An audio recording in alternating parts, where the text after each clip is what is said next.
Hello, and welcome to another exciting episode of the Comic Book Chronicles.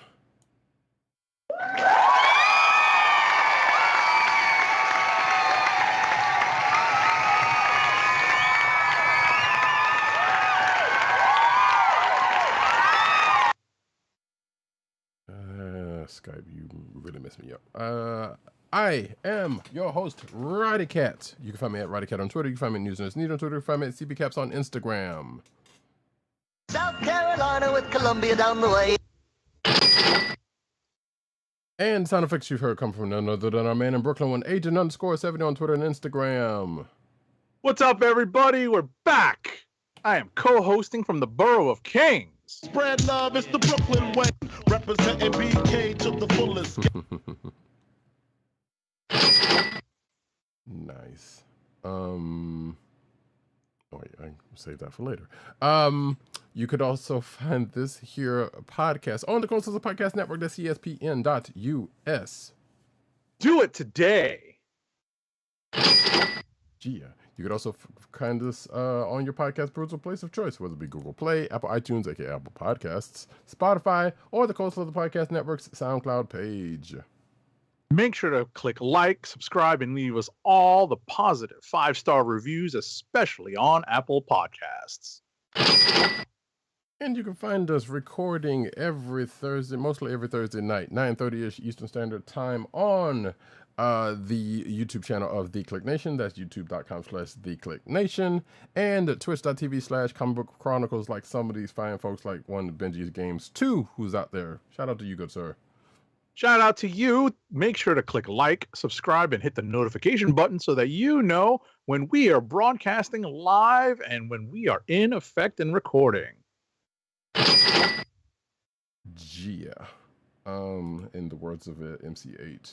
Folks, we're going to hit the ground running here tonight because we forgot a little bit to get through news-wise. And Starfield came out tonight for some people, so some of us wants to get into that. What came out tonight? Starfield. Video game, don't worry about it. Yeah. Anyway, yes, says the sports ball person calling other people nerds. Guffaw, I say. I've seen your tweets, man. It's so funny. Anywho, but yeah, we're going to start off with a quick spoiler-free recap of this week's Star Wars Ahsoka, whose name outside of being part 3, I think it's called Time to Fly, if I remember correctly. Yeah, I think so. Yeah, which I don't know how I remember that, but that's pretty good. So yeah, and the name is fairly literal in a sense, because we get some nice we get some a dash of Star Wars trademark space fighting in this at some point. Yeah. You know, it just prior to that though, we kind of reenact some key scenes from A New Hope between Master and, you know, now newly rediscovered apprentice. So that was kind of cool. Despite the fact, say that again. I said not quite a training montage, but training nonetheless. Right. Exactly. Training nonetheless. You know, my disappointment in the person voicing Hu Yang aside. We, you know, as Roddykat mentioned, one of the highlights of this episode was space fighting, you know, some starfighter fighting. That was a lot of fun. I think, you know, again, without really spoiling anything, I will say that a little bit of metatextual thought and commentary crept into my brain as I watched a particular sequence, and all I could think of was, that's a new toy opportunity. Yeah. But other than that, it was a lot of fun. Yep. And apparently, or despite that, it was a lot of fun. Well, yeah, sure. Tomato on that one. And yeah, apparently, Agent 70 not reminded me, but told me of course, the internet being the internet, in regards to the accuracy, the live action accuracy of someone's anatomy a character's anatomy. So I was like, huh. Yeah, we'll give you a hint. Shout out to Mary Elizabeth Winstead. Yes, indeed. So I was like, huh, that's the internet's gonna internet. Yes, Benji. The Turtles game did get an update today, and yeah, I need to go back to it. I don't know if it's a free update though, but yeah, we might get into that a little later on. I need to probably play it on stream sometime. Anyway, but yeah, back to Ahsoka. It was I for the most part enjoyed this this episode for the Space Battle Pod because, you know, like I said, and some of the dialogue that was doing, and the training scene, of course. Hu Yang's gonna Hu Yang, despite, you know, despite 8 to 70's interpretation about the voicing of the character. Misgivings, okay? Sure, we'll give you that. Which, I mean, it's fair. I'm not saying I'm not slighting it, but it's a fair critique. Yes. In this day and age, you know, it's a fair critique. But that being said, let's see. The only other revelation we got. Oh, actually, there's something that doesn't have anything to do with the episode itself that I wanted to bring up that I totally forgot about. That got brought up after last week's episodes. There is the theory on who this other Inquisitor-like character that Ahsoka went up against in the second episode might be. And I'm like, right. Yeah, I'm kind of on board with that, but I'm also feeling, like I said so on Twitter, I'm like, yeah, I feel that that's probably going to be the case, but also Filoni could be throwing a curveball here. Right. But Right. I don't think that's a bad guess. Right. I think I know what you're getting at, and because we did not discuss this particular theory in the pre-show production meeting, but I can say that I've heard rumblings about this on the internet and via podcasts, and I think that's actually a pretty fair guess. And with the show only having 6 episodes, that would definitely shortcut. Let's just say a part of the quest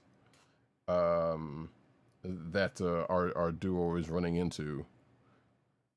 So we shall see. But also, if it is indeed six episodes, which I believe it is, not a whole lot more room to get where they're trying to go to. But I know that it's also leading up to Dave Filoni's movie, so we might not get to one part here. Right, we're still dealing with there's certainly an amount of setup that we're getting. So basically the main quest, or at least part of the main quest might not actually here. I was about to say, are you sure we're getting 6 episodes? I thought we were getting 8. No, I'm not sure. That's what I was like, I'm questioning. Oh, okay. I just Googled.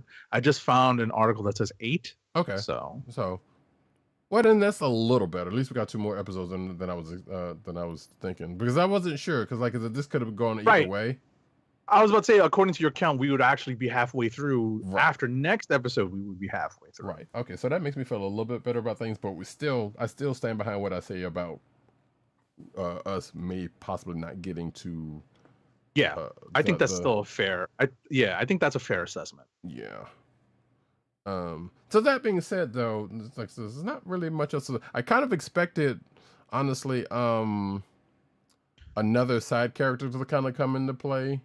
But I guess I shouldn't be surprised that wasn't the case. Maybe they'll come in at some point, if they come in at all during the course. Yeah, what I was going to say is we do get the answer to one question of as to the whereabouts of one character that debuts at the very end of Rebels, and we do get an update on that character. So I know that answered a lot of questions that were in the air after the opening 2 episodes. Right. And I admit that I can't remember if we even talked about it then, but I admit to having that question myself, and then it was like, okay, well, they answered that this one, so good on them for that. Good on them for that.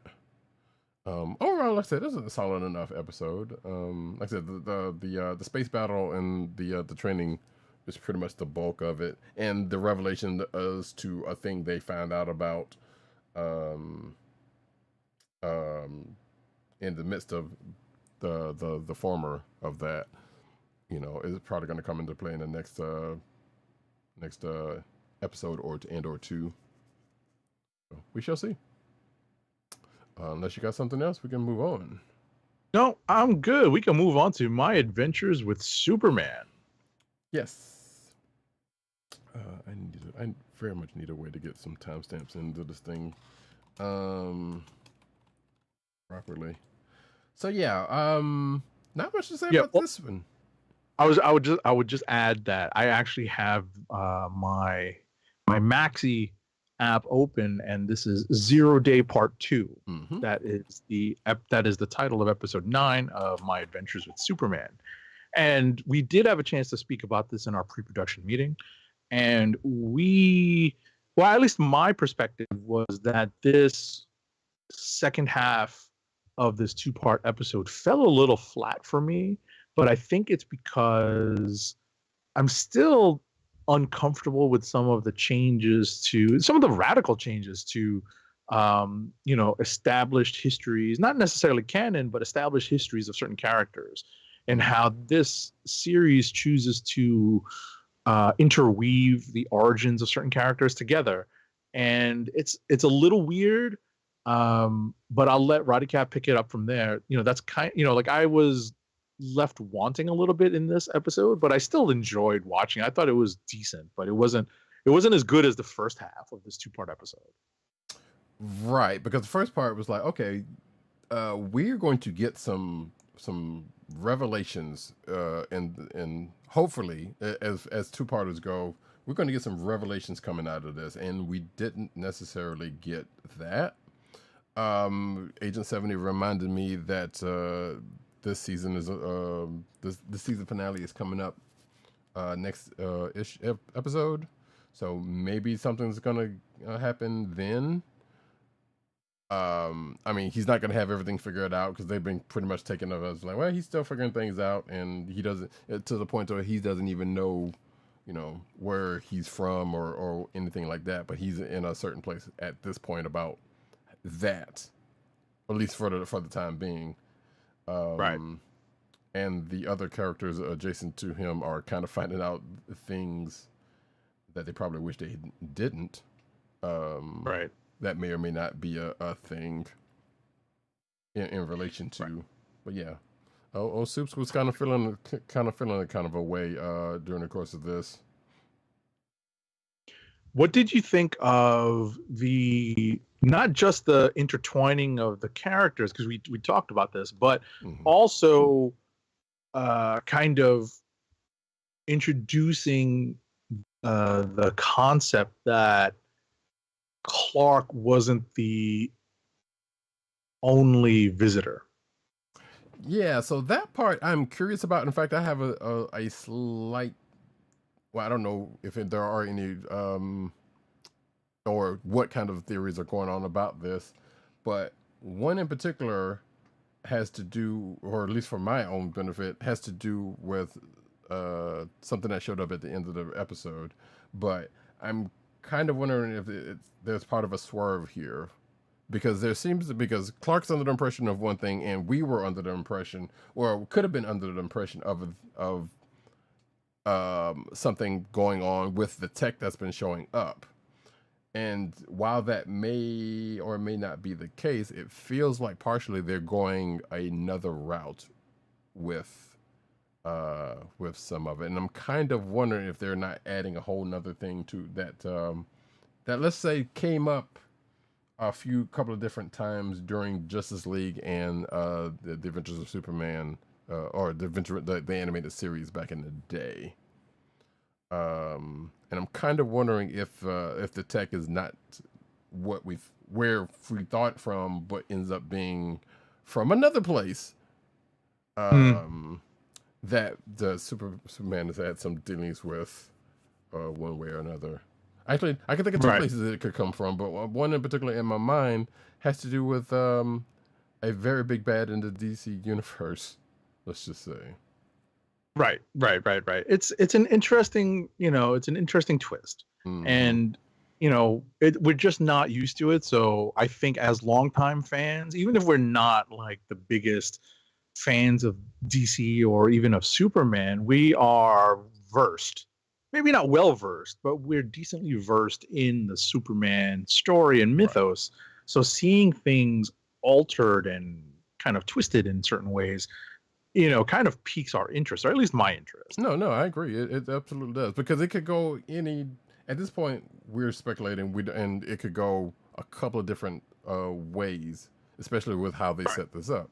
Like I said, everybody's just trying to figure stuff out, and certain things that we know is the case is probably not going to be presented in the same way that we know it as, because it's already kind of going afield of that. Right. So, but yeah, which makes it interesting for that respect. So yeah, I'm looking to see, and hopefully that's going to pan out fairly decently coming out of the season. Yeah, we'll see. We'll see. The season finale is in a few days. So, actually, wait. From the date of this recording. Well, wait. The new episodes come out tomorrow. I want to say yes, but I'm not sure, because it was weird. From what I've seen, they say it comes out on Thursdays, but it doesn't. And I think so. It's either coming out Friday or Saturday. So if that's the case, it's either coming out tomorrow or Saturday morning by the time you see this or hear this. Right. Soon enough. So it'll be out by the time you hear this on podcast form. So right. So yeah, we'll see. We'll definitely let y'all know how we feel about it. That being said, we can push on into the books of the week. Meanwhile, at the Hall of Justice. And we're going far away from the Hall of Justice into the world of Marvel. And specifically, as I pull up the cover, Miss Marvel, New Mutant #1 is where we're going. It's actually Miss Marvel, the New Mutant #1 out of 4. And I feel like adding that "the" changes the tenor of the title. Sure. Sure. So Ms. Marvel, the New Mutant #1. This is the first issue of a 4-issue series. It's written by Iman Vellani with co-writer Sabir Pirzada. Now, if Iman Vellani sounds familiar to you, that is, yes, the star of the Ms. Marvel Disney Plus show, the co-star of the upcoming Marvels movie, who portrays the character of Ms. Marvel in the Marvel Cinematic Universe. Art on this comic is provided by Carlos Gomez and Adam Gorham.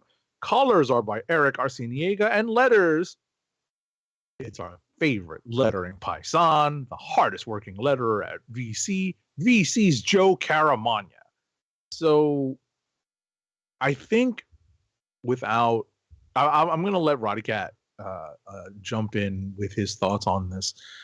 Without saying too much on this, from my perspective, I will say that calling this title The New Mutant '1, I think, carries a lot of significance because of the current state of mutantdom in the Marvel Universe, and kind of reintroducing this character into the concept of Marvel's mutants. That's actually an active part of this story, this very first issue. And all that is interesting to take in as a longtime member, a longtime fan of the X-Men, and also a fan of Miss Marvel from Jump, and seeing how her story is adapting to the story of Marvel's mutants, is being adapted to the story of Marvel's mutants, how she's adapting to it, how they're adapting her into it, is, I think, part of that's definitely something that piques my curiosity. And that's not even going into what happens in the story. And I'll hand it off to Roddykat to pick it up from there. Right. So I guess one of the things, and we kind of sort of talked about this during the pre-show, but one of the things that you kind of want to understand in a situation like this is, or not even that, you kind of wonder in this situation like this, is that because there's a co-writer situation and one of them has not ever written a comic book prior to this, but we know to be a big fan of the comics from accounts.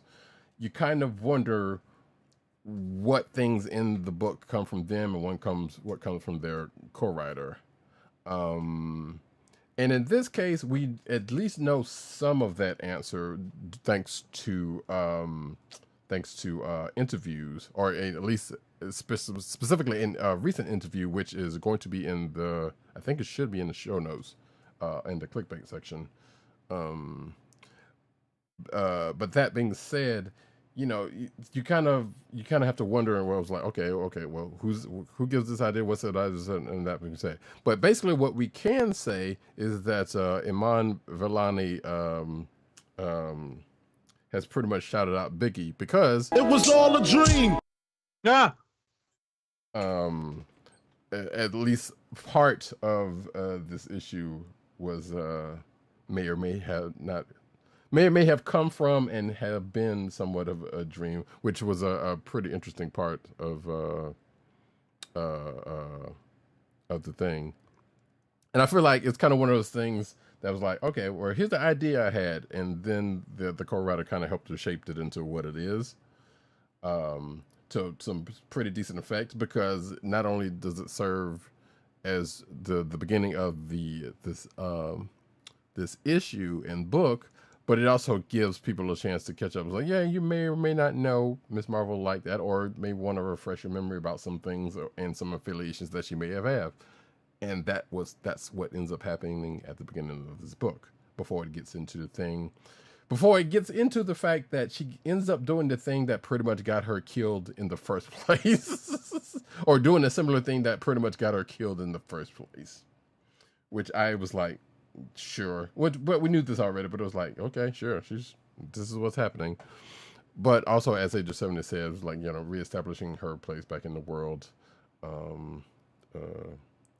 in a world and putting her into the framework of the X-Men.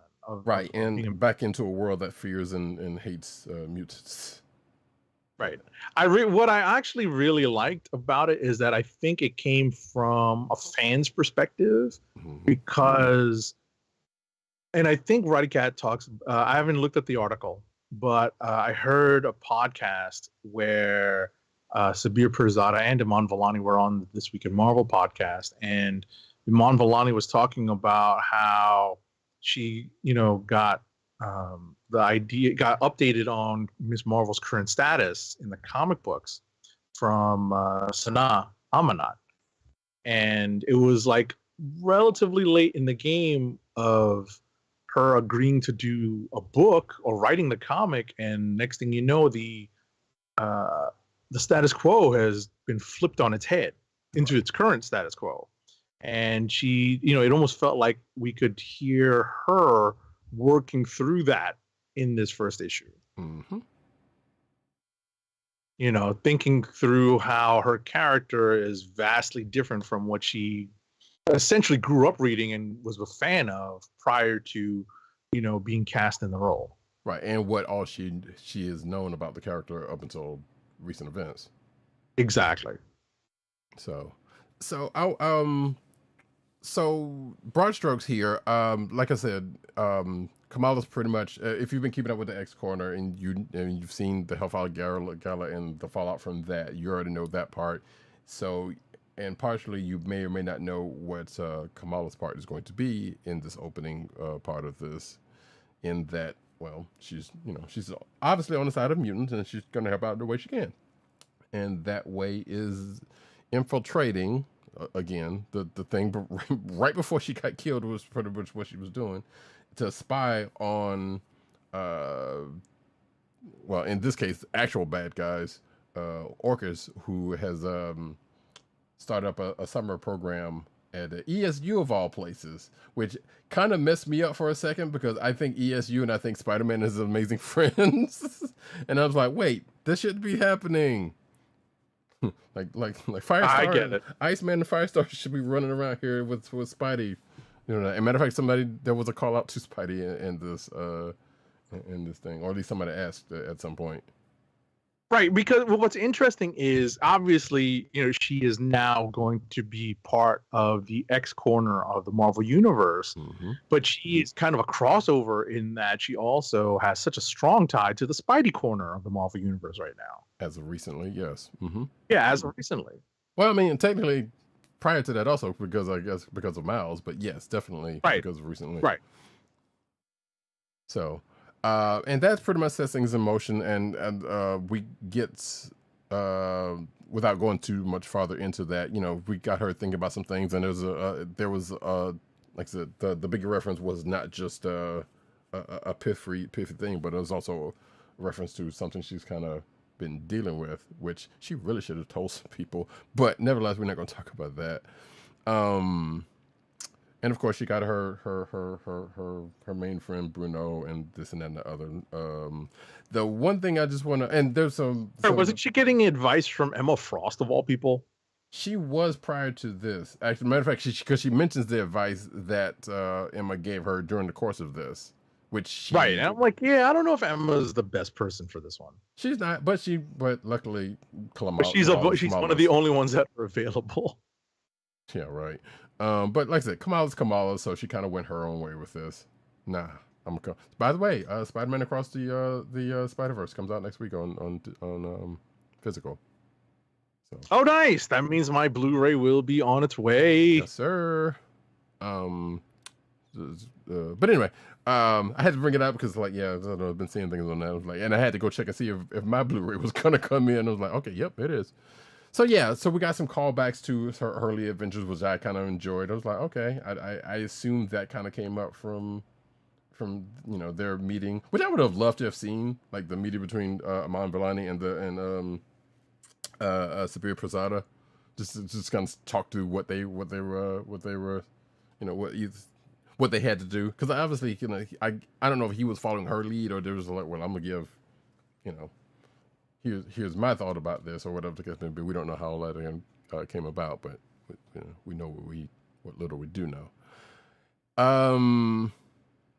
What was I gonna say? Oh, and one other side thing, and I'll send it back to Agent 70 that I don't know if he caught or not. And this was just a throwaway thing, but I come to find out that this is a real thing, sort of, and I don't know if that was intentional or not. There was an interaction with someone on campus who was trying to get Kamala to join a certain club, which she is uniquely qualified and would normally be happy to join into.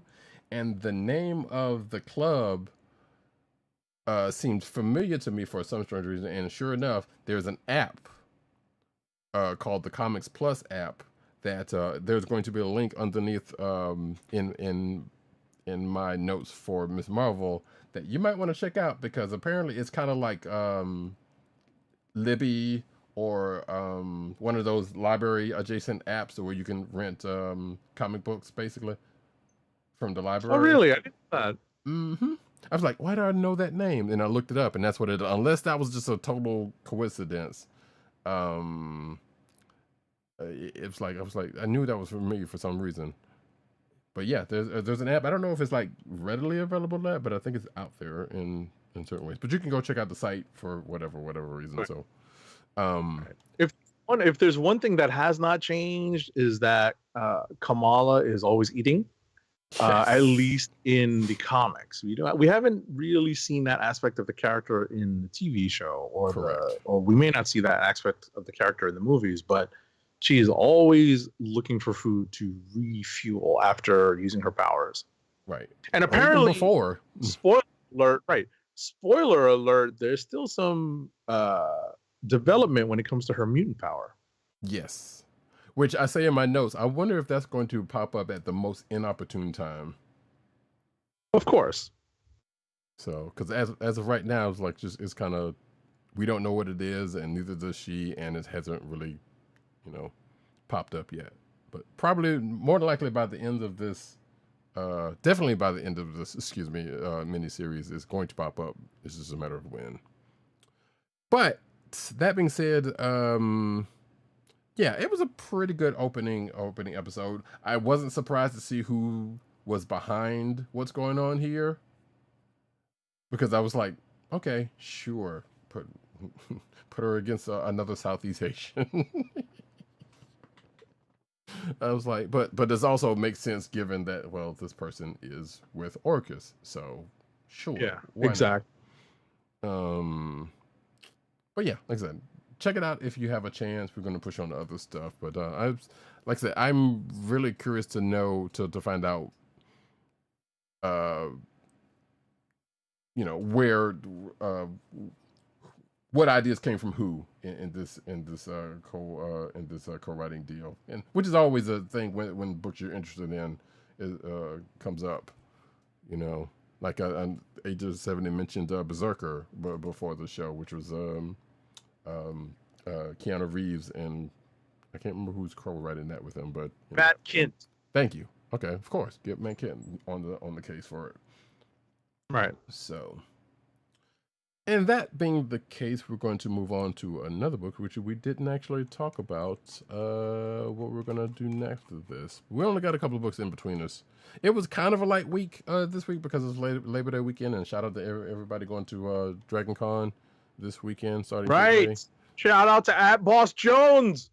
Oh, okay. I'm going to be living vicariously. I'll be living vicariously through my friends' stories from Dragoncon. Yeah, and me through Twitter and a couple of people that I know who's going to be there and possibly doing panels. So cool. I can't call them friends, but I can call them Twitter folk, I should say. So which one you want to go to, Blade or Ultimate Invasion? I'll leave that up to you. We'll do Blade number 2. All right. We only have the other, these two books left in common, so it's all good. Oh, I forgot to put up. I'll do that later though. Put up some of the variant covers for Miss Marvel's book.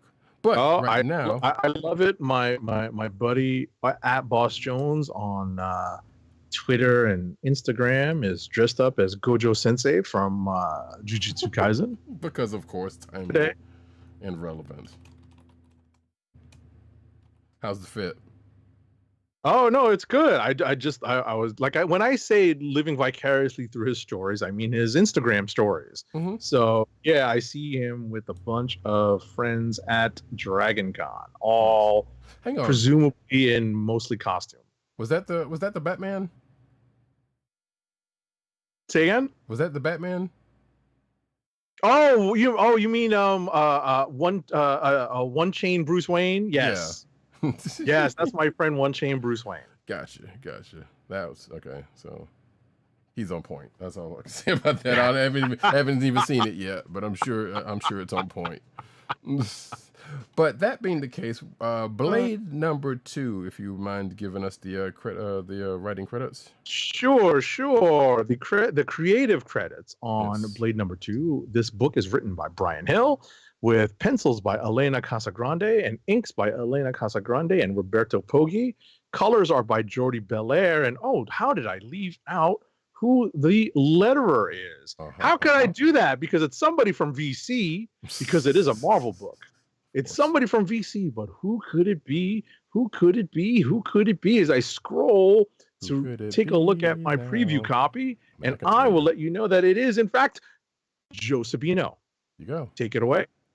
So yeah, Brian Hill continues his cinematic journey through Blade, and I say that because, and that is not a slight, because we have known him. If you follow his not even Instagram, probably Instagram, but follow his Twitter, he is very much a fan of the movies. He being very specific in that, but in this case, he's taken the Daywalker down. Not necessarily.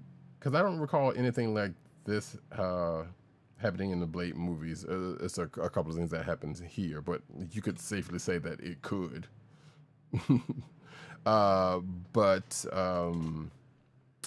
So I can't remember if we kind of sort of talked about it last time it's come up.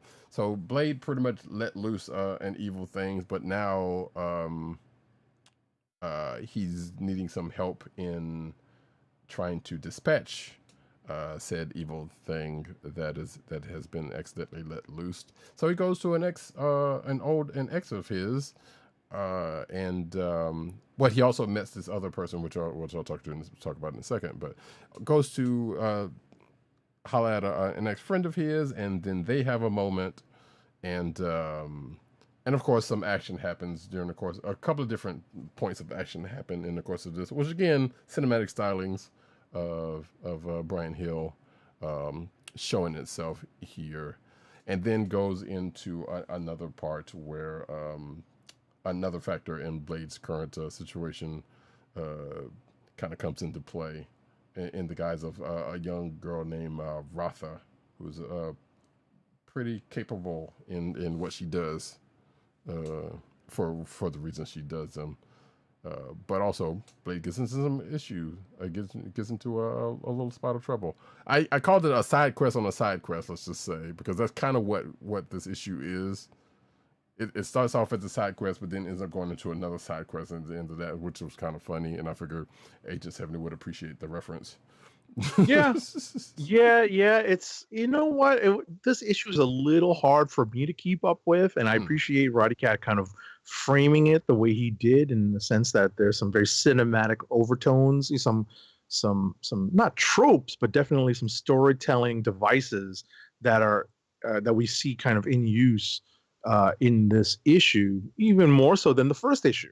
You know, because we definitely picked up on some of the cinematic overtones in that first issue, and it's interesting that we would get so many in the second issue, and now we have the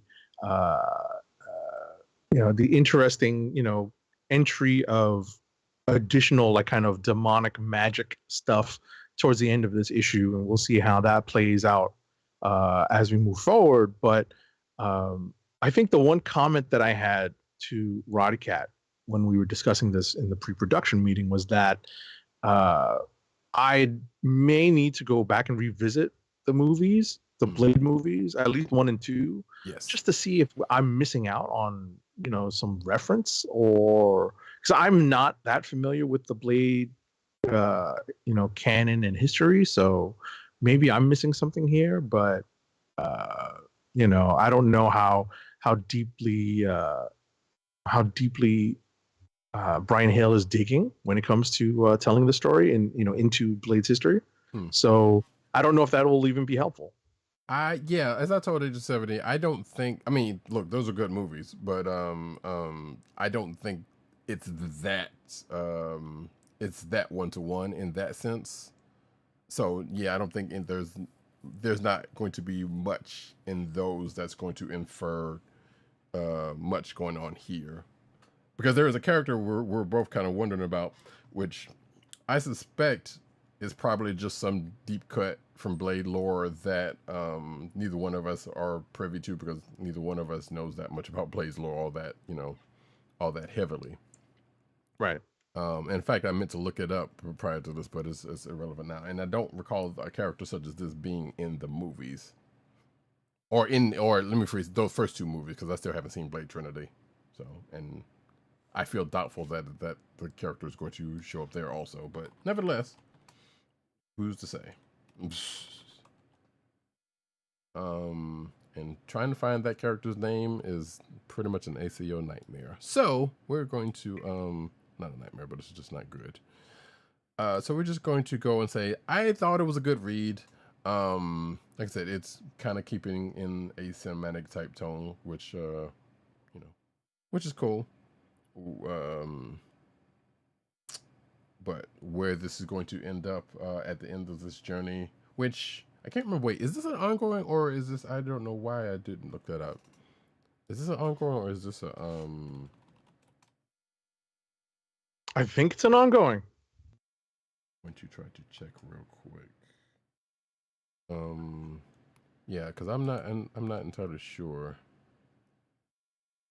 I think it is. Yeah, I mean, I'm not doubting you, but I want to, whatever. I'll find out while we're doing other things, because I don't want to waste too much time trying to find out while we're in the business of this. But yeah, good stuff. Next up, we are going to go into, let's see, Ultimate Invasion. Yeah, exactly. We have that one book in common still. Yeah, and then we'll get into Rapid Fire. So Ultimate Invasion what is this? 3? Wait, is this 3? It's 3 of 4. Thank you. Right? So this actually plays into how we're going to discuss this book. So Ultimate Invasion number 3 of 4 is written by Jonathan Hickman, with pencils by Brian Hitch, inks by Andrew Curry, colors by Alex Sinclair, and letters by our favorite lettering paisan, the very hardworking VC's Joe Caramagna. The reason why I mentioned that this is number 3 of 4 specifically is because we're not all that close to any sort of resolution here in the 3rd issue of this 4-issue limited series. And that's when I have to remind myself that this mini series is likely serving as the setup for something ongoing, or definitely something bigger.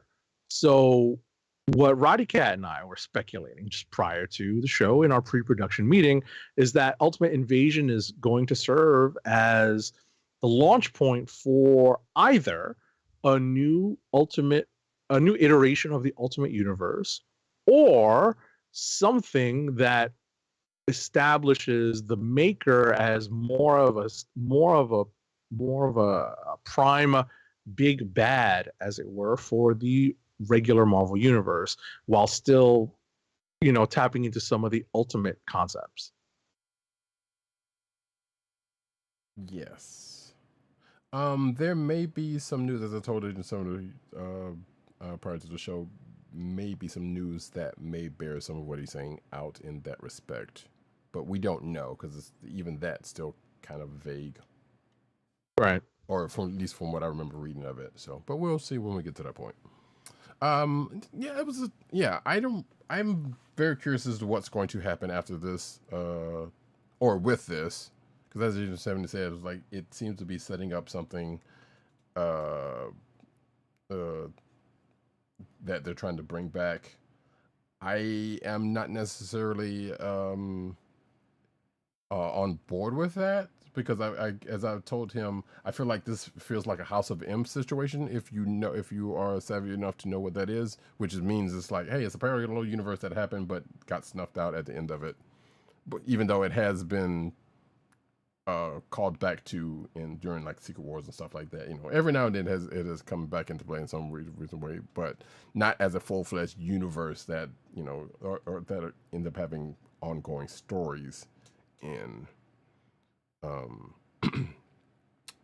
But we shall see what will happen with that going forward. Because I'm not sure that's going to be the case. But if they do, there will be more questions to ask in that situation. Because as we know, there are people, one specific person specifically, that came out of the Ultimate Universe originally and is now in the Prime Universe, and is fairly prominent at this point. Right. So what will they do with that character if they do indeed do that? Which probably I can safely say not much. And whether there will be any crossover, because the original intent of the Ultimate Universe was like, oh no, this is just a side thing. There will be no crossover, and then the crossover ended up happening at the end of things.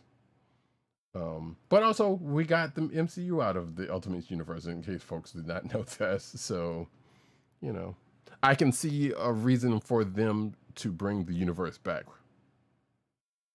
properly for such reasons, right? For similar reasons. But yeah, that's that. That's not much to say about that. I kind of skimmed through it, like I got the gist of what's going on here, and I just kind of skimmed through as the Agent 70 was talking. I was like, huh. Sure, that makes sense that this character shows up in a situation like this. To what extent? We'll find out. Right. But that's it, folks. We're going to go into the rapid fires. All right, time to spin it up. Here we go. Rapid fire comic book reviews. I ain't got time to bleed.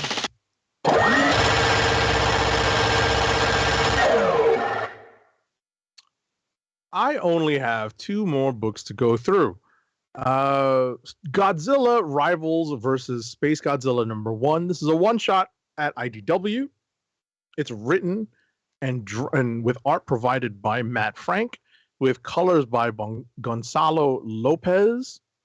and letters by Nathan Wittick. So this is a one shot, and it features Space Godzilla, but not making a stop on Earth, but rather an Earth-like planet, but inhabited by bug-like creatures, and they are basically telling their version of an invasion by Space Godzilla and being powered by crystals. And I didn't really understand what was going on, but it was still nice to look at.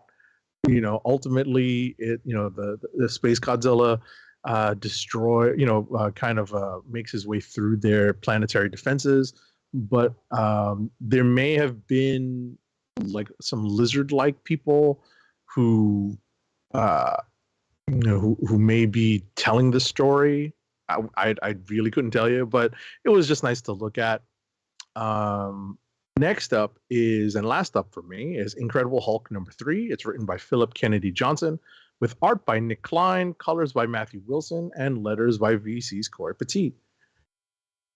This is the third issue of Philip Kennedy Johnson's volume on the Hulk. And if you've been tuning in and if you've been keeping up with this story or this development in the character's history, this is much more of a continuation, or at least a tangential direction that is coming from the Al Ewing Immortal Hulk run, and this builds upon that while taking into account some of the things that happened in the run intervening run by Cates and friends. But bottom line, this is very much a horror-based, a horror-esque, not based, but horror-esque story. And you can see the groundwork that Johnson is laying in terms of expanding upon what Ewing established in his run on Immortal Hulk. So I'm willing to give it more time. It wasn't necessarily like the best read, but I see what Johnson is trying to build, and I'm willing to give him the time to build it. And that's it for me. Hey, you see the vision? Yeah, I think so. So I liked his Beta Ray Bill limited series. That was cool. So it was kind of enough to make me curious about this, but I haven't jumped on it yet. Right. So with that in mind, we'll go over to my books. Starting off with The Hunger and the Dusk, #2 from IDW. I said Emmett told Agent 70 Image earlier, and I was wrong. But from IDW, the creative team is writer G. Willow Wilson, who we adore around these parts. Art by Chris Wildgoose, colors by Masik, letters Simon Boland, and color artist Diana Souza. So if you're not aware, this is G. Willow Wilson's fantasy. She's probably had other fantasy books, but this is a fantasy book of hers in the almost, I don't want to say the D&D sense, but it's kind of skirting that line. There is an alliance between orcs and humans that comes about because there is another faction of folks that are seeking to take them both out. And in this particular issue, there's an orc healer that is embedded with a human fighting company called Last Man Standing, and I feel relatively confident that we will probably see that name play out the way it sounds, but I don't know that for certain. But things have already started along those lines as the orc priest, the orc healer named Tara, meets the human Callum's fighting company and pretty much meets most, if not everybody, before some things kind of jump off and happen near the end of the issue. So it's been pretty good so far. I've been liking it. It's kind of it's been hitting the ground running, but also still continues to set up some things, and it's doing it in a way that I'm okay with. And on the other side of this, there is another arranged marriage that seems to while started out kind of in unfamiliar territories, kind of seems to be, for lack of a better word, blossoming, let's just say. But to what end that's going to go about, I don't know. But like I said, good stuff so far. And now we're going to get into, we're going to continue in the IDW corner, but definitely some Saturday morning adventures type situations. Because Teenage Mutant Ninja Turtles versus Street Fighter is number 3 of 5 is my next book. And I'm actually going to not do all the different covers because it's going to take me a minute. Paul Allor is the writer, with art by Ariel Bedell, colors by Sarah Meyer, and letters by Ed Dukeshire. So after the events of last issue, Chun-Li and Raphael get kidnapped by Bison and Baxter Stockman. But Baxter Stockman's kind of like, why did you even do this? Meanwhile, the rest of the Street Fighters, that being Ken, Ryu, and Guile, and the rest of the Turtles, Leonardo, Donatello, and Michelangelo, are looking for them, and they pretty much get a clue. So while that is happening, Chun-Li, with very little help from Raphael, thanks to his impulsiveness, pretty much reads the room and understands the story tropes as it happens, which because she even says, like, hey, no, we just wait until they tell their plan and then we can get out of here. And Raphael's Raphael. So yeah, things that happens the way you think it does, especially if you've seen the movie version. Well, not necessarily in the same way, even though something like that has happened in Turtles history in the comics. But nevertheless, yeah, Raphael finds out what psycho power is all about, kind of, sort of, in this. Let's just say. Next up, we continue on the Turtles train. Teenage Mutant Ninja Turtles Saturday Morning Adventures Continued, number 4. Oh, I know I forgot something. I meant to read that. There we go. Story by Eric Burnham, art by Dan Schoening, letters by Ed Dukeshire, and colors by Luis Antonio Delgado. So, last issue, Shredder stole a meteorite from TCRI, I believe is the name of the company. The Turtles are trying to figure out why, but Shredder and Krang are trying to crack into said meteorite to do whatever they need to do with it, but they can't do it with earthly tools, so they call out to Dimension Z, and that doesn't go, and that goes away pretty much how Turtles Adventures tend to go to, especially with this version, which being the 80s cartoon version of the Turtles happens, and said item ends up in the swamp, which means if you're watching the video version, you can see where it ends up or who it ends up with, and the Turtles have to team up with the Punk Frogs. Well, they basically split up and they team up with the Punk Frogs to kind of recover said item.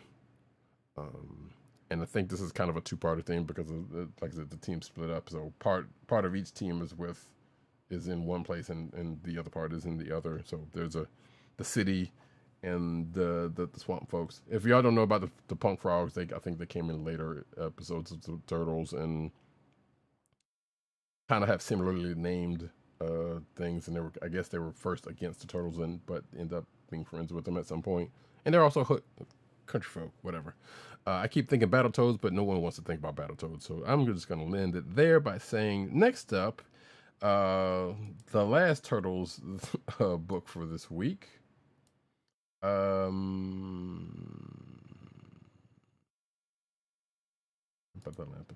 starting another side of this IDW thing trip going on, Teenage Mutant Ninja Turtles Saturday Morning Adventures Endless Summer. And Endless Summer being the next couple of books that I'm going to talk about because they're all one-shots in the Saturday Morning Adventures lineup.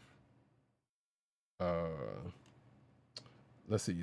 The Turtles one that I'm talking about right now is being written by Dave Baker with art by Tango, inks by Alice Leclerc, colors by Zenon Honchar, and letters by Jody Troutman. So, It's a summer themed one shot, as the next one will be. So Michelangelo's feeling kind of burnt out from fighting bad guys all the time, and the other turtles try to cheer him up by taking him to an amusement park. But of course, shenanigans happen there because you just can't get away from fighting the bad guys. But it ends up working. So hey, go figure. And yes, said bad guys are pretty much some of the same ones from the last book that I talked about. That I just talked about. So yeah, and it's in the same era, being the cartoon version of the Turtles. So you know what you're in for there, including some very interesting fourth wall, not necessarily breaking, but references in both books that are being invoked. And the next and last in this in the summer / IDW block is excuse me, sorry. Where's the book? There we go. Bing. Dungeons and Dragons Saturday Morning Adventures Endless Summer One Shot. Written by David Booher, art by Jack Lawrence, colors by Josh Burcham, and letters by Russ Wooten. So this is one that's a potential Kliq of the week for me. And because I wasn't sure if they were even going to come back to this world, but I'm glad they did. So in a similar situation as the Teenage Mutant Ninja Turtle one that I just talked about, the gang's off on an adventure that has to do with an owl bear, which is a creature that's been coming up a good bit lately thanks to Baldur's Gate 3. If you're a video game player, you know what I'm talking about.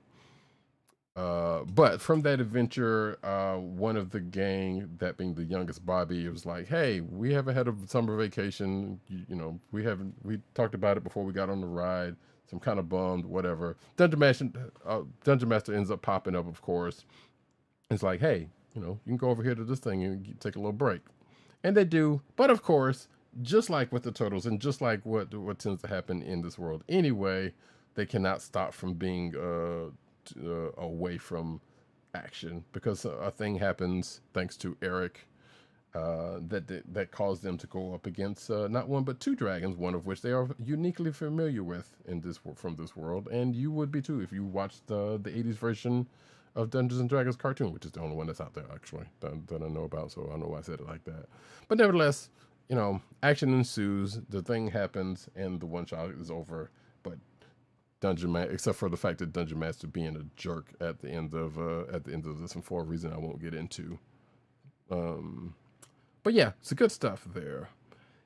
Next up for me, and lastly for myself, we are actually taking a trip over into Marvel with, which I'm actually want to remind Agent 70 something that he told me about, but I don't know if he wants to talk about it. Nevertheless, Moon Knight Annual 2023 #1, written by Jed McKay, art by Kreese Lee, who I believe Agent 70 knows. I do. Mm-hmm. I did not know that. So that gives me a reason to take a look at this. Go on. Mm-hmm. Go on. Color artist Iris Priento, and letters by VC's Corey Pettit. So this is continuing the Contest of Champions. In fact, this is part 4 of said event, I'm going to just call it. And in this book, we have Moon Knight versus Teguki, which is... Teguki! Thank you. I knew he was going to do that. Which is the leader of Tiger Division. You may or may not know, but we have been reading and talking about in the past... actually a fairly recent past, now that I think about it. But yeah, so it's that. And in a slight unique surprise from the other books that have to do with the Contest of Champion, Agatha Harkness, who is pretty much the catalyst for all of this, actually shows up in a way and kind of is like the host / referee / announcer for this fight.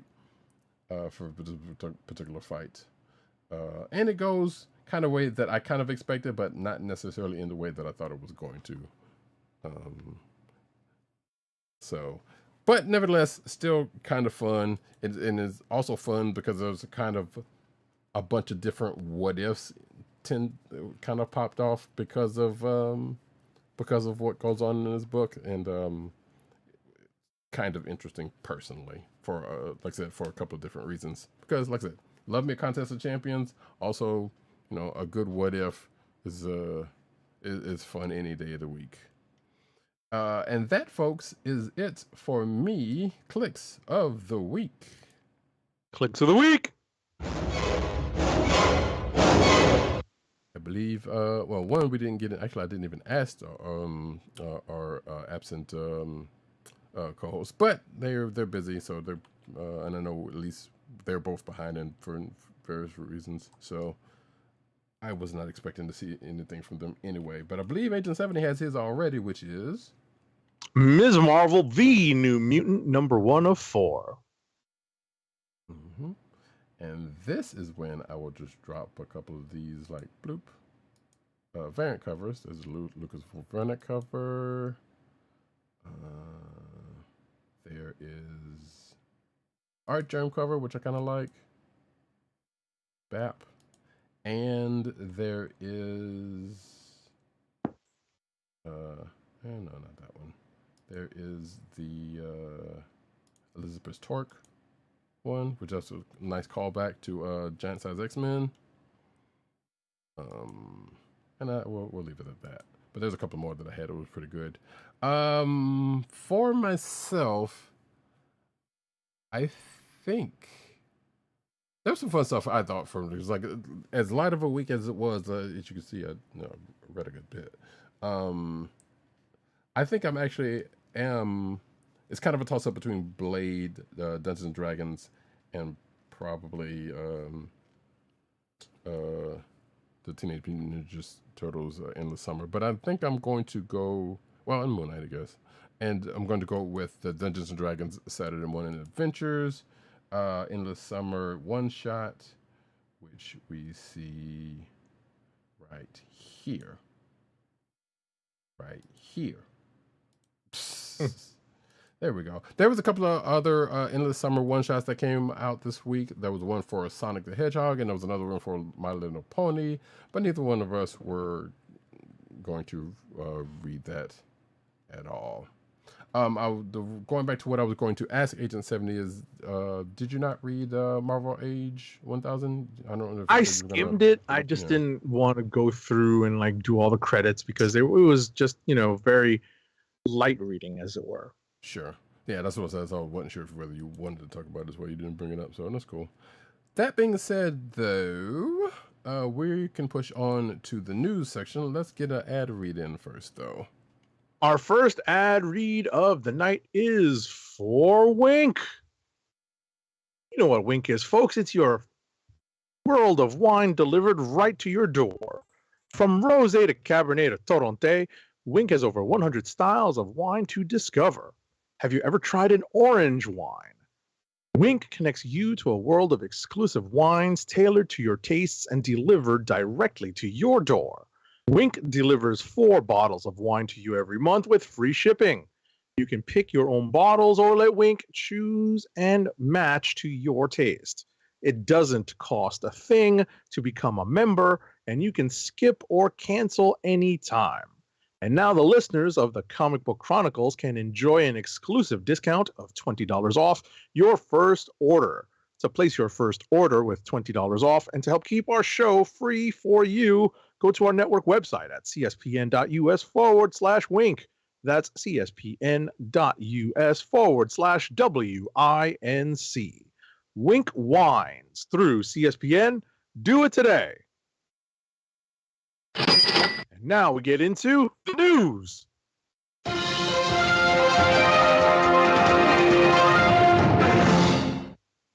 Close enough.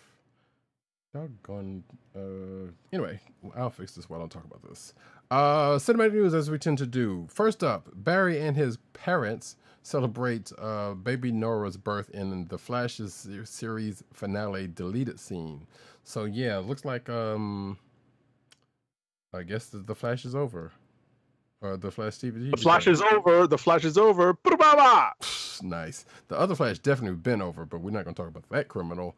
This is the Arrowverse version of the Flash, and the Blu-ray and DVD release for the Flash season 9 is actually looks like it's come out a couple of days ago, and this article is talking about a deleted scene that is on said release that has Barry talking to Joe West, Iris's father, and I can't remember the other character's name. Harrison Wells, who I don't know how that character is back, but I guess it must be another version because that was a whole thing. But I haven't seen that show in probably 4 or 5 seasons, so go figure. But yeah, it's I don't even think it's linked. The deleted thing is linked there. It just says that it's a thing on the disc. But yeah, that's that. Next up. All righty. You get the sad news. Yeah, this is tough, folks. This is some sad news that dominated the internet this week. If you're a fan of comics, if you're a fan of comic book related TV shows, you saw this hit your social media or internet feed. Arleen Sorkin, the voice, the actress behind Harley Quinn, not just her voice being lent to the animated character when the character debuted on Batman the Animated Series, but also the inspiration for the character when she portrayed a particular character on Days of Our Lives. Mm-hmm. She was only 67 years old. Yeah. So her death was confirmed. Yes. I'm sorry. Go ahead. No, I was about to say multiple sclerosis is what she died of. Yes. So her death was confirmed to USA Today on Sunday by Christopher Silberman, the agent of Sorkin's husband, producer and writer Christopher Lloyd. Not that Christopher Lloyd. The actress, again, died of multiple sclerosis. Right. Sad news. Much too young. But multiple sclerosis, depending on the type of multiple sclerosis, can get progressively worse as time goes on. Mm-hmm. If you're watching the video version, you could also see in the same article, James Gunn also, James Gunn's Instagram post, giving his condolences, also using a picture, or I guess a couple of pictures of her. There we go. Yeah, see, there's Harley right there. Rest in peace. Which actually almost had me going back to watch a couple of Batman animated series. Although the one clip I did end up watching had very little. Well, two actually. One of them had nothing to do with her character, but similarly had to do with Kevin Conroy. Mm-hmm. Because there was a clip of Harley singing a song about the Joker, and I saw that clip because that was floating around on the internet, which led me to watching. And I think I probably talked about this prior to this. I don't know why. Where Batman from Justice League was singing, Kevin Conroy being the voice was also singing, and they both have now passed, which is a very sad thing. Which I'm like, damn, I did it to myself. So moving right along, CBS will air Star Trek Strange New Worlds' first 2 episodes next month as a part of Star Trek Day. So per StarTrek.com, the network will air Strange New Worlds and Children of the Comet, which is the first 2 episodes of the, as this article says, hit Paramount Plus original series back-to-back on September 8th at 8 p.m., which is the first time in probably a good decade or two a Star Trek program has been on the air, 1 and 2 on CBS. Because, see, kids, back in the day, these shows used to actually show on network television. The last couple being Deep Space Nine and Voyager, which actually were not on CBS. Well, wait. DS9 was on CBS, and I think it went over to UPN, but Voyager was on UPN, which ended up being CW. It's a whole weird thing, folks. A whole weird thing. Anywho, Yeah, like I said, as a part of Star Trek Day celebration, that is that. So if you haven't seen it before now and on YouTube, which I believe both one or if not both of those episodes are actually still might be free on YouTube at this point, you can watch it on TV with commercials, just like on Paramount Plus actually, because that's the thing that happens. Next up. Alrighty. Paramount invites fans to a special global Star Trek Day celebration on September 8th. Join Paramount Plus, the CBS television network, CBS Studios, and fans from around the world for the annual Star Trek Day global celebration on Friday, September 8th. This year's special program is hosted by Lower Decks' Jerry O'Connell on Paramount Plus and features special Star Trek Lower Deck screenings across the U.S., the UK, and Canada in anticipation of the upcoming fourth season, special airings of Star Trek Strange New Worlds on CBS, and more. Oh, that's cool. Yes. Next up, going back to Strange New Worlds, we get a season 3 update. It says here that Chris Fisher, which is a producing director for the show, was sat in on an interview at TrekMovie.com's podcast. Says that season 3 had already begun production in Toronto before the WGA SAG-AFTRA strike halted work on the series, as did most of Hollywood, as this article is saying. So they were saying that they were literally, according to this article, on the eve of production when the strike happened. This Fisher person was supposed to direct the premiere episode of the new season, had it storyboarded and everything, but wasn't able to obviously, do things. So bottom line is,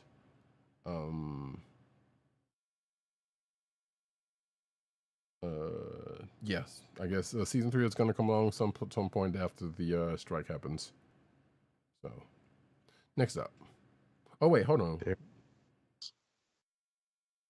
Oh, never mind. That was a what if question. I thought there was some definitive confirmation of the end of the strike, but it was not. Never mind. Next up. Yeah, no, not yet. Not yet, folks. Not yet. Next up, Star Wars fans have a very convincing theory about who Ahsoka's Inquisitor really is. And it's something that Roddykat and I talked about. I will not go into this article, but there is definitely speculation that it is a character familiar to fans of Rebels. But also, as this article also postulates, that it could be another character who would be familiar to fans of Star Wars: The Force Unleashed. It could go one or two different ways, but I don't feel too confident about that one, because I feel like the show's kind of getting to a certain place, and the more prevailing theory is probably the one that's going to end up, unless Filoni ends up being making a swerve. But yeah. Speaking of live action, Chopper is everything Ahsoka fans wanted. I guess that's true. This is spoilers for episode 2, which was from last week. So there's, hey, it is what it is. But yeah, people loved seeing Chopper. I admit it, I did too, because it's not like this the first time we've seen Chopper on live action, because I believe showed up in Rogue One or something. I know there was definitely a reference to Hera in Rogue One. I may have shown up during that one big battle scene during Rise of the Sith, Rise of Skywalker, but I don't know. There's too much going on there either. But I feel like there was another live action, at the very least, a glimpse of Chopper, but this is the first one where it's like, hey, we see him and hear him. So there you go. Yeah. Next out. All right, Ahsoka's Rosario Dawson opens up about working with late co-star Ray Stevenson as Star Wars show pays tribute to the late actor. So Hollywood and the world at large lost a true talent this year in the form of actor Ray Stevenson, who suddenly died at the age of only 58 in May. Tributes from James Gunn, Scott Adkins, James Purefoy, and more flooded the internet shortly after the news broke. Another person to memorialize Stevenson was Rosario Dawson, who worked with him on Ahsoka, which was basically one of his final productions. Dawson opened up about what it was like to work with him on the Star Wars series, which obviously just started streaming for Disney Plus. Mm-hmm. If you're watching the video version, you can see the part of the quote. Actually, you can see the whole quote, but part of the quote from her there. Wait, let me make sure I didn't skip something here. Did not.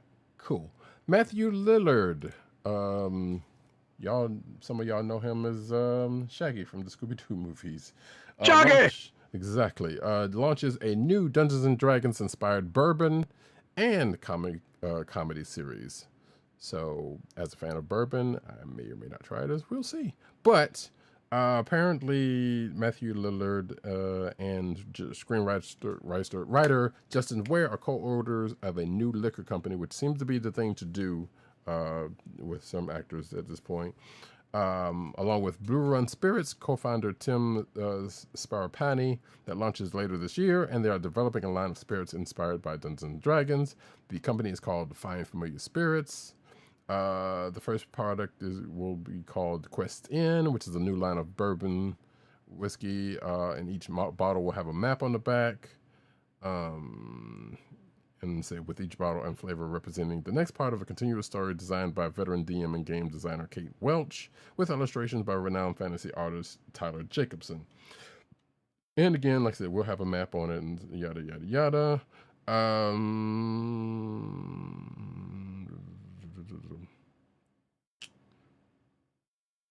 Oh wait. I guess there's another line that's going to that you can pre-order online starting October 4th, which ahead of its November launch, and it's called Paladin, if I'm reading this right. Or that is the question what he's talking about. So yeah, if you're a fan of bourbon and D&D, hey, there you go. Try it and let me know, because I probably won't be able to check this out at some point. But also, he's also doing a comedy D&D podcast called Faster Purple Worm Kill, and it's going to be a show that spans 21-hour episodes that features a revolving cast of first-level characters played by Lillard, Seth Green, Skeet Ulrich, Patton Oswalt, Deborah Ann Wall, Todd Stashwick, Michael Irby, and others. So yeah, doesn't say here when that's going to start, but yeah, it's going to be another in line of almost Critical Role-esque type situations going on. Next up. All right, Highlander reboot with Henry Cavill gets an exciting update, teasing expansive new franchise. So, director Chad Stahelski gives an update on the highly anticipated Highlander reboot, the fantasy franchise, which initially began with Russell Mulcahy's 86 feature film of the same name, follows Connor MacLeod, an immortal Scottish swordsman who must battle his last eternal enemies after the first movie. Other offshoots were created, which includes original novels and anime film, live-action television films, blah, blah, blah, blah, blah, blah. In 2016, it was confirmed that Stahelski would direct a Highlander reboot, with Henry Cavill joining the project in 2021. So in speaking on a podcast, Stahelski revealed that in creating the reboot, he and his creative team brought together elements of the previous TV shows to create an even more expansive Highlander franchise. He even alluded to the reboot potentially acting as a prequel. Okay. So, as long as there's Queen music involved, it's Highlander. And there can be only one, because somebody was going to say it. So Yep. part of me feels like, and I haven't seen this movie yet, but I strongly feel like that last movie that he did, Sisu, which is pretty much World War I, John Wick. I feel like that's going to be closely aligned to what this Highlander thing is going to be. I don't know. But yeah. And also, I don't know who's actually checking for a Highlander reboot at this point, but hey, you got Cavill, you got Stahelski. Can't be all that bad, I suppose. Right. There's some talent behind that. So, right. We'll see. And he's coming off The Witcher, so he's already got the whole fantasy thing going on, despite depending on where they set this. Anyway, keeping on with, speaking of Mr. Stahelski, John Wick 5 update confirms Keanu Reeves' stance on the sequel after Chapter 4's Master's update, according to this thing. Same podcast that Stahelski was speaking on. He basically said that that he and Keanu has talked, and he says here it's like, yeah, if you talk to if he had said, hey, right away, would you do John Wick 5? He would be like, yeah, fuck yeah. But then he'd look and say, well, what's it about? No idea. That's all. Believe me. But we're going to figure it out today. Look, we're going to be doing our other stuff for a little bit. But I was driving in the car, or if I was watching. Basically, he had some ideas, and he'd be talking to Kane Yu, and so like, you know, they got ideas for stuff, but don't know whether it's going to happen. But it probably will happen. Next up, we're going to go into the let's call this anime corner. Sure. All righty.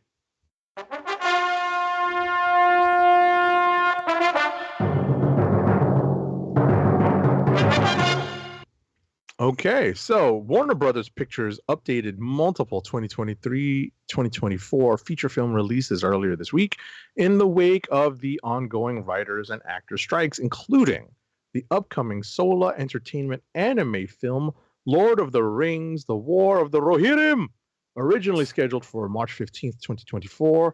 Godzilla X Kong: The New Empire was moved to a release date of April 12th, 2024. This resulted in the anime film Lord of the Rings: The War of the Rohirrim, originally scheduled for the same date, to be moved to December 13th, 2024. Okay. So we'll probably be talking about it then, when and or if that happens. Right. Masato Ibu narrated trailer for First to Space Battleship Yamato anime film's 4K remaster screenings streamed. That's a mouthful. So yeah, there was a trailer for a theatrical screening of Space Battleship Yamato, known as Star Blazers in the West. And apparently that trailer is now on YouTube. I know there are anime fans who know and or love Space Battleship Yamato. I only know of it by name. I don't think I've ever seen it or Star Blazers all that much. I know it's a thing. But hey, there's a 4K remaster. Somebody's happy about it. Next up. Alrighty. Ranking Jujutsu Kaisen characters based on the new season 2 trailer. Goodness. So Studio Mappa and Japanese distributor Toho Animation released a new trailer for the second part of Jujutsu Kaisen season 2 this past Thursday. And yeah, it's a big teaser for the upcoming Shinjuku arc storyline. Yeah. Or Shibuya incident story arc. I gotcha. There you go. I was wondering, you said that earlier. I was about to say, wait. Does it say the date of when the? Yes, tomorrow. Or actually, excuse me. It starts. Yeah, it starts tomorrow. Today. Well, yeah. I mean, today in Japan. Yeah, I guess that's true. Yeah. So yeah. So chances are we'll probably see it tomorrow on Crunchyroll. Yeah. So sorry about for whatever reason I inserted another Japanese location into the title. It is the Shibuya incident arc. Roll call. Yeah. I was about to say, and guess what, folks? We may have at least one Shonen Jump subscriber on the podcast sooner rather than later. We will see. We shall. It might see. be time, folks. It might be time. It's been a looming threat for the past probably 6 months. So exactly, so something was going to happen to it. Wow. I'll see another article on this about that arc, but that's funny. Anyway, Dragon Ball wraps Future Trunks' reunion with Future Gohan. This is from Super Dragon Ball Heroes. I have not seen this yet. They do the commando hand grasp in this image. If you're watching the video version, you can see said image.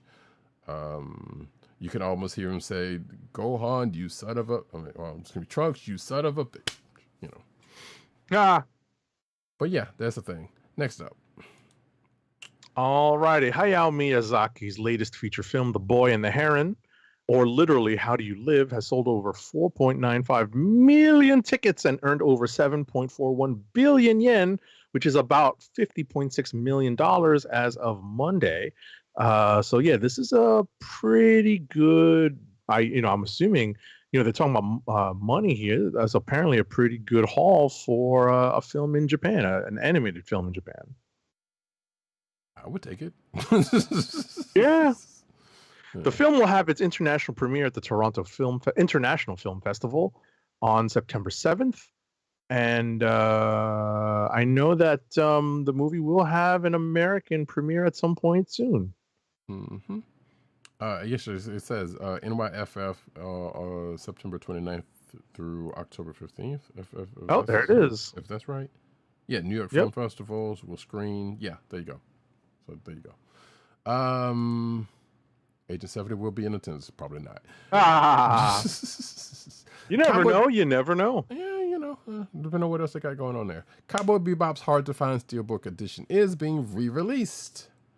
It is being priced at $53.64. It apparently is hard to find, according to what the title says. And it's going to begin to ship out on October 3rd. It will come with a digital copy of the show, as this article says, just in case you want to avoid getting any scratches on your disc. 25th anniversary of Cowboy Bebop this year. As tempting as that is, I think I have a copy of the show. Fairly certain of that somewhere around here. So, and it's out on, well, I would say it's out on Crunchyroll or someplace, but we can't always reliably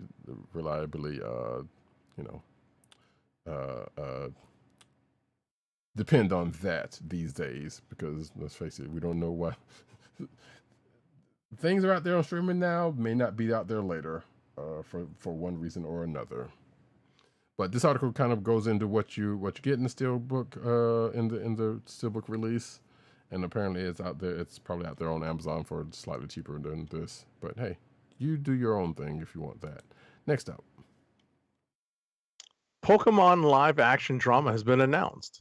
It looks like Pokemon is moving ahead with a big new project while the company finishes up its first round of DLC for Pokemon Scarlet and Violet behind the scenes.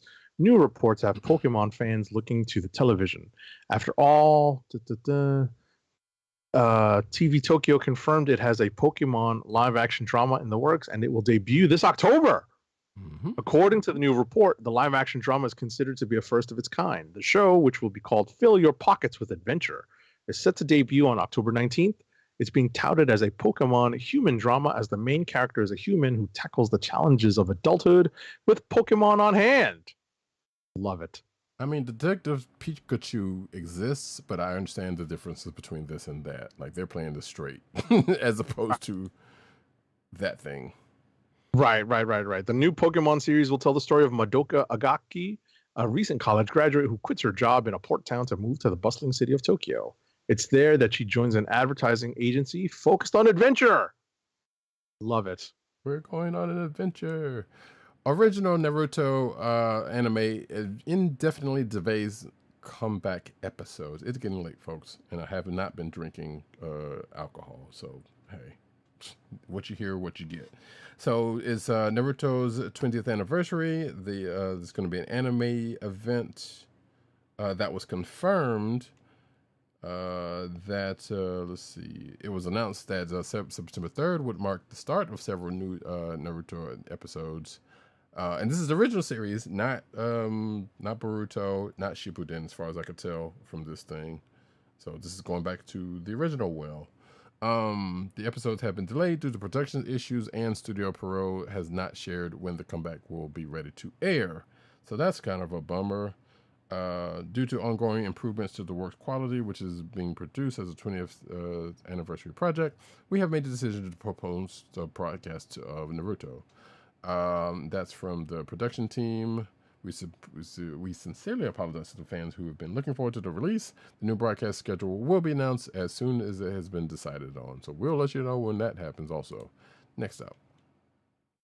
So in news for people who do not subscribe to Crunchyroll, guess what? Demon Slayer, the Swordsmith Village arc, is coming to Netflix on September 28th. Mm-hmm. So good for you, folks. You know, you won't get too much Nezuko-chan, but there'll be plenty of other stuff.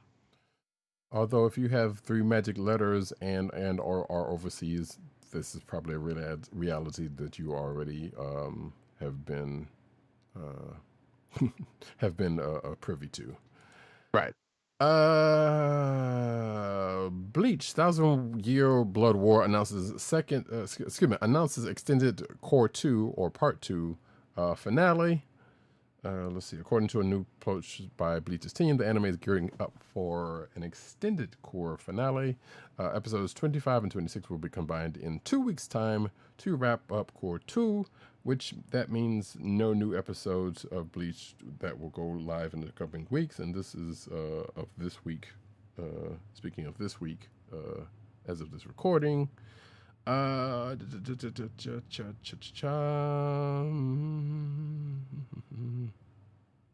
Yeah, that's pretty much all we got from this. Oh wait, here we go. The anime was in air in a special recap episode to catch up. It's a clip show, folks. You know, if you've been privy to anime any any amount of time, you know a clip show, and that sounds like a clip show. So yeah, no date to when the finale is going to happen, but apparently it's probably going to be soon. Next up, manga corner.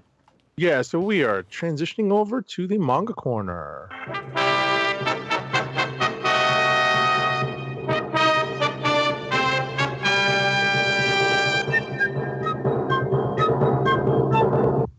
So Bleach is getting a new color manga. The 1,000-Year Blood War continues to rage in Bleach's anime adaptation, but the manga made a surprising return by giving us a story taking place years in the future. Time jump.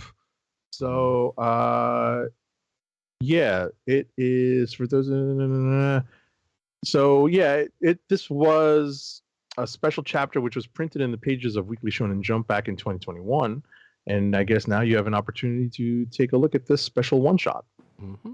September 4th is when that's going to happen. Nice.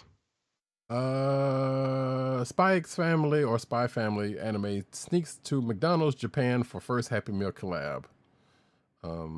Which I'm more concerned about when we're going to get some new Spy Family. That's what I want to know. But for a limited time, it's probably may or may not be over with at this point. Spy Family Happy Meals will come with 1 of 5 coloring books featuring art of Lloyd, Yor, Anya, and Bond.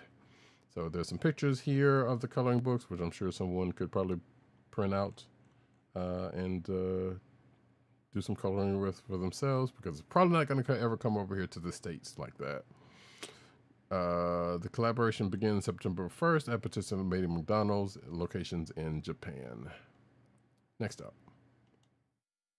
Alrighty, I can't really go too much into the story because I would like to read this, and it's one of the reasons why I'd like to finally bite the bullet on Shonen Jump, and maybe I'll use the upcoming Labor Day weekend and a day off of rest and relaxation to sit down and maybe read a little bit on my iPad. So My Hero Academia Final Act drops a clever Chapter 1 throwback. The final act of My Hero Academia apparently just dropped a clever throwback to Chapter 1 in the ongoing anime because it is building up to a big finale. Ongoing manga, that is. I apologize. I misspoke. It's all right. It's late. Black Butler, Soul Eater, and other manga are facing new book bans in Texas, of course, of all places. There's a report coming from KHOU, which is a Houston-based news station. The channel's team has been researching book bans as Texas has seen several controversial ones in the past. During this time, KHOU discovered a discrepancy with the Klein Independent School District involving manga. According to them, the school district in question has been removing books from its libraries without any trail. The district says it has only taken away 1 book in the past 2 years, but of 33,000 books removed from the district since 2020, the station has learned something disturbing in that a portion of these, well, according to this article, a portion of these books removed weren't done due to damage concerns, as they happen to disappear in tandem with parent complaints or bans in other districts. So yeah, there's not a full list of what those are, but the couple I mentioned are amongst the list, which that's a sad thing. That's crazy. Anyway, next up. DC's Night Terrors ends with the heroes taking a big loss. So the DC crossover event Night Terrors has come to an end, and the outcome apparently is not so great for the heroes. We have not been reading this, folks. We have not been keeping up. So these are spoilers for Night Terrors Night's End #1, which sees the DC heroes managing to wake themselves up from this apparent night terror slumber cast over them by new villain Insomnia. Really? We couldn't get more creative than Insomnia? Only to find that the nightmares were far from over. I mean, the same universe that has Hush. And Shush. Yes, and Onomatopoeia. That's funny. We can't expect too much. Anyway, yeah, neither what like they just said, we're not what. So hey, if somebody was interested, there you go. That thing's been 2 months and been probably holding off other books that could be coming along. But who's to say? Catwoman just changed Gotham in a way Batman never has. This is also coming out of Night Terrors. Spoilers for that. Apparently, Selena Kyle has taken a radical approach to crime fighting in Batman Catwoman, The Gotham War, Battlelines #1, while Bruce was making it with the Sleeping Beauties. Apparently has something to do with Gotham City's petty crooks, because they know such thing as halfway crooks. And Selena has been training them in the art of cat burglary and et cetera, et cetera, et cetera. So yeah, that's a thing. Next up. So Dan DiDio, the former DC editor-in-chief, revealed the T-shirt that he got for killing Blue Beetle. So this is the Ted Kord Blue Beetle, and he is one of hundreds of thousands of superheroes to have died at one point in their crime-fighting career. So Dan DiDio posted on Instagram, yeah, that he was gifted a shirt following the success of Countdown to Infinite Crisis #1. It was the culmination of a year's worth of planning and a big moment for all who worked on the book. More importantly, it was the event that launched 1,000 stories, fun and crazy times. The t-shirt reads, "I killed Blue Beetle and all I got was this lousy shirt." Yeah. If you're watching the video version, you can see said shirt.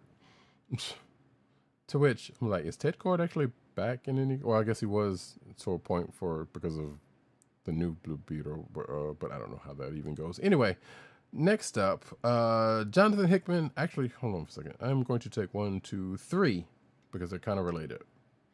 Hey, that works for me.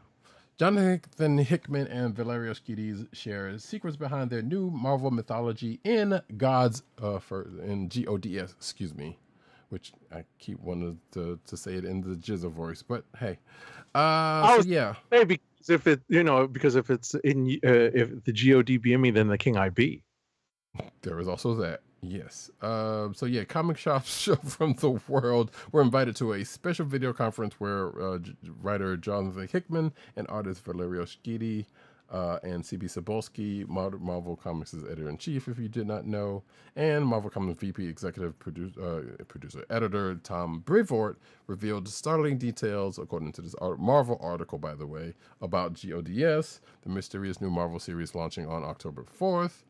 Which has been teased in a whole bunch of books in the past few months, which brings me to the next article, in that if you are interested in reading said bonus stories from the said books from the past couple of, it's actually been probably a month.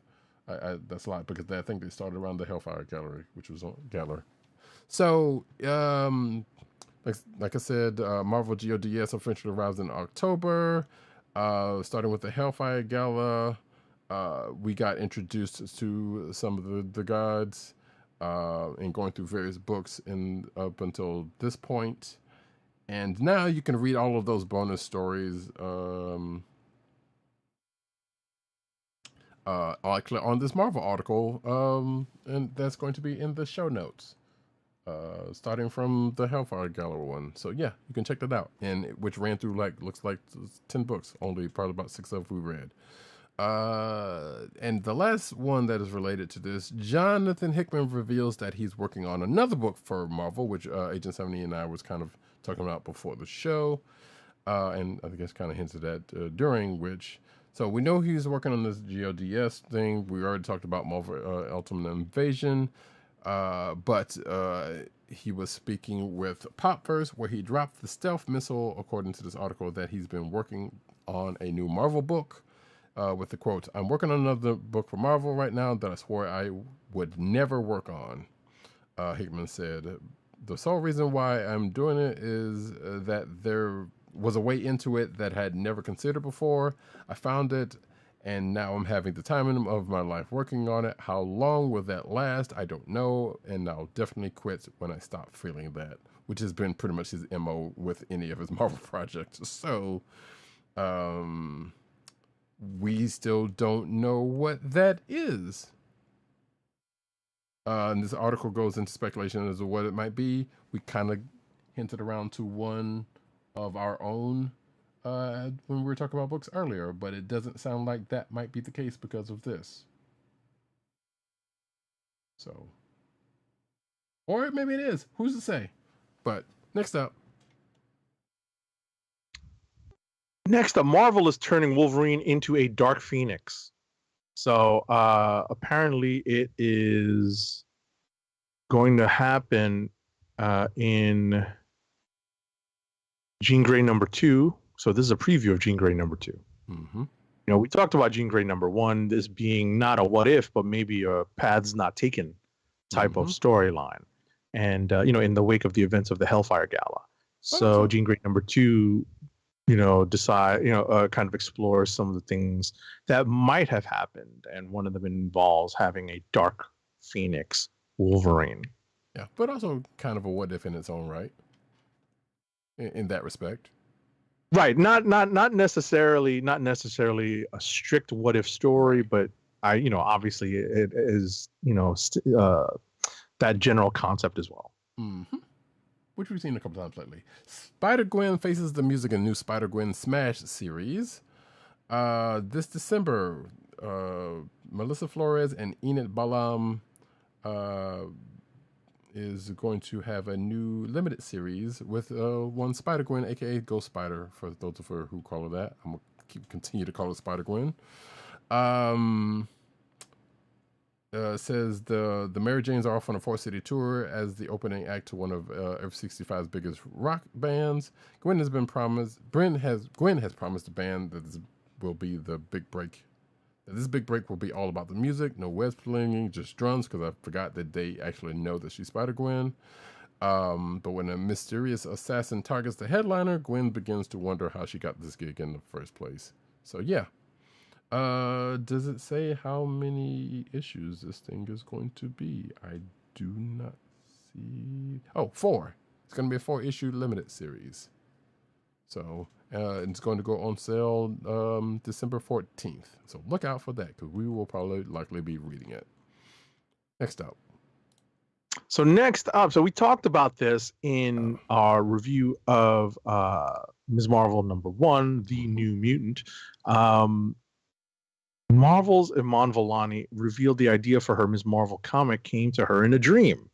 So, there's an opening sequence that involves a dream sequence, and the inspiration, as she and co-writer Sabir Pirzada told Marvel.com, probably in that article, in that interview I was talking about on the This Week in Marvel podcast, that she was apparently listening to, now get this, an album that predates her, an album I remember coming out, Billy Joel's River of Dreams. Right.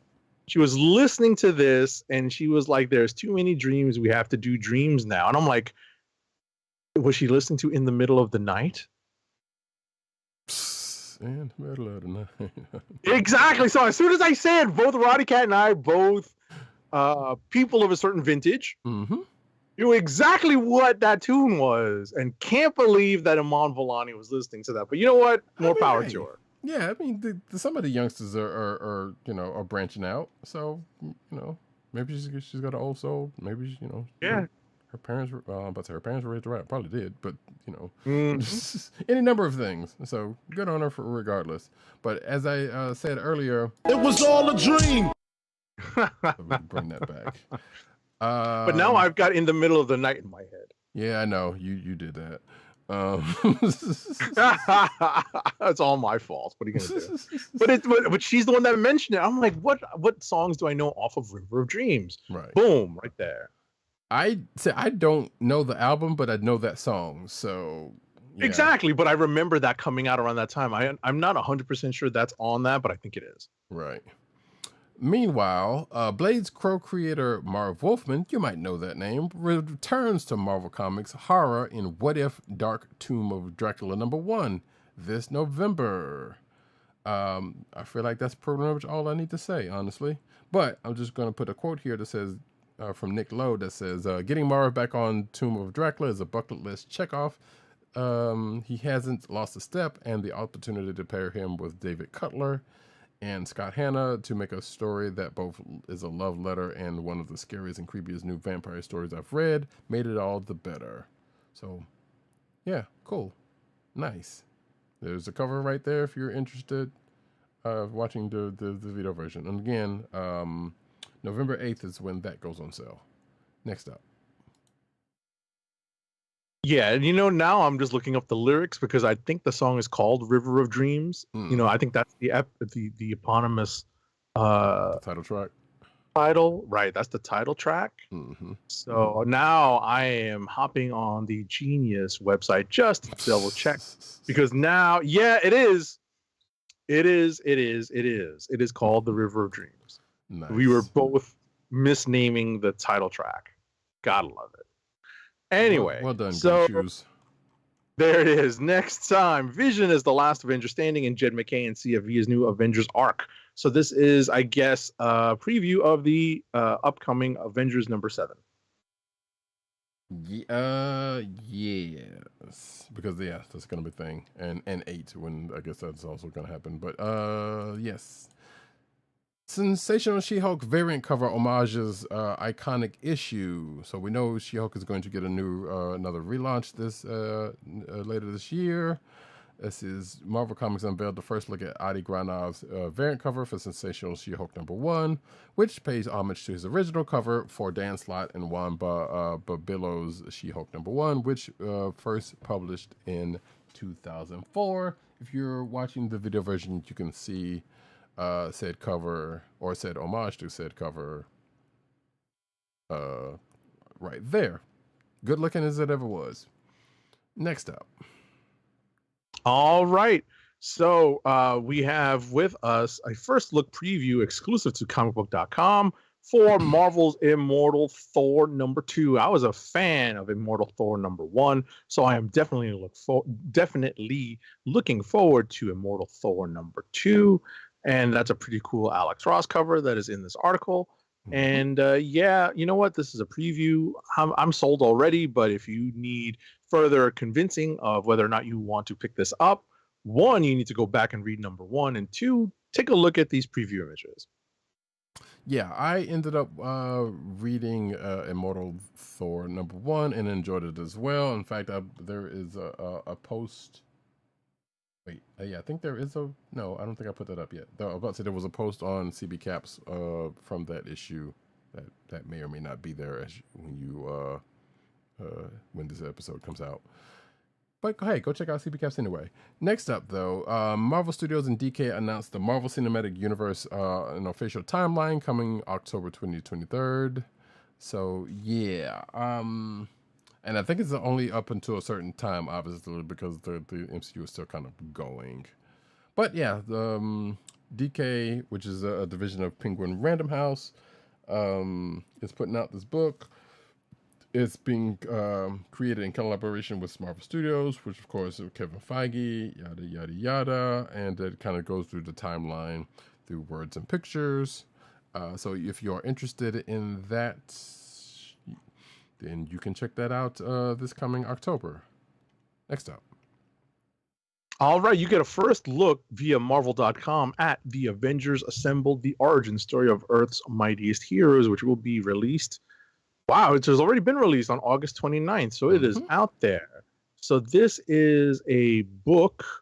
I'm looking for the publisher and the price. I believe it is also DK as the publisher. Gotcha. Yeah, I'm looking for the price also, but this is an interview with the author, with the person who put together this particular origin story of the Avengers. According to Penguin Random House's site, $30 hardcover. There it is. But obviously, you'll probably get that cheaper otherwise. Yeah. So I was looking through covers and I saw this listed in the book section, and I was like, wait, I don't remember hearing anything about this. And as folks may or may not know, I'm a big Avengers fan, so I might check this out. I forgot to actually look at the because I know Amazon usually has like preview pages of stuff like this. So I'll have to check that out. Next up, though, new Black Panther Hot Toys figure honors Chadwick Boseman's original suit. By the way, it is the recent anniversary of Chadwick Boseman's passing in this past week, so timely. Although this article was from a week prior. So, but yeah, it says a 1/6 scale of this figure. It's Sideshow's Black Panther Legacy Collection. You can see, I'm looking for the images right there. There you go. You can see going through the images and the accoutrement that come with it. And there's the one unmasked, and then various other poses. And this being a sideshow joint is probably going to be expensive. If I can find the price. I cannot. So while Agent 70 looks up goes to the next article, I will see if I can find the price on this. Sure enough. All right. So the Old Republic gets a brief synopsis as Disney organizes its Star Wars eras.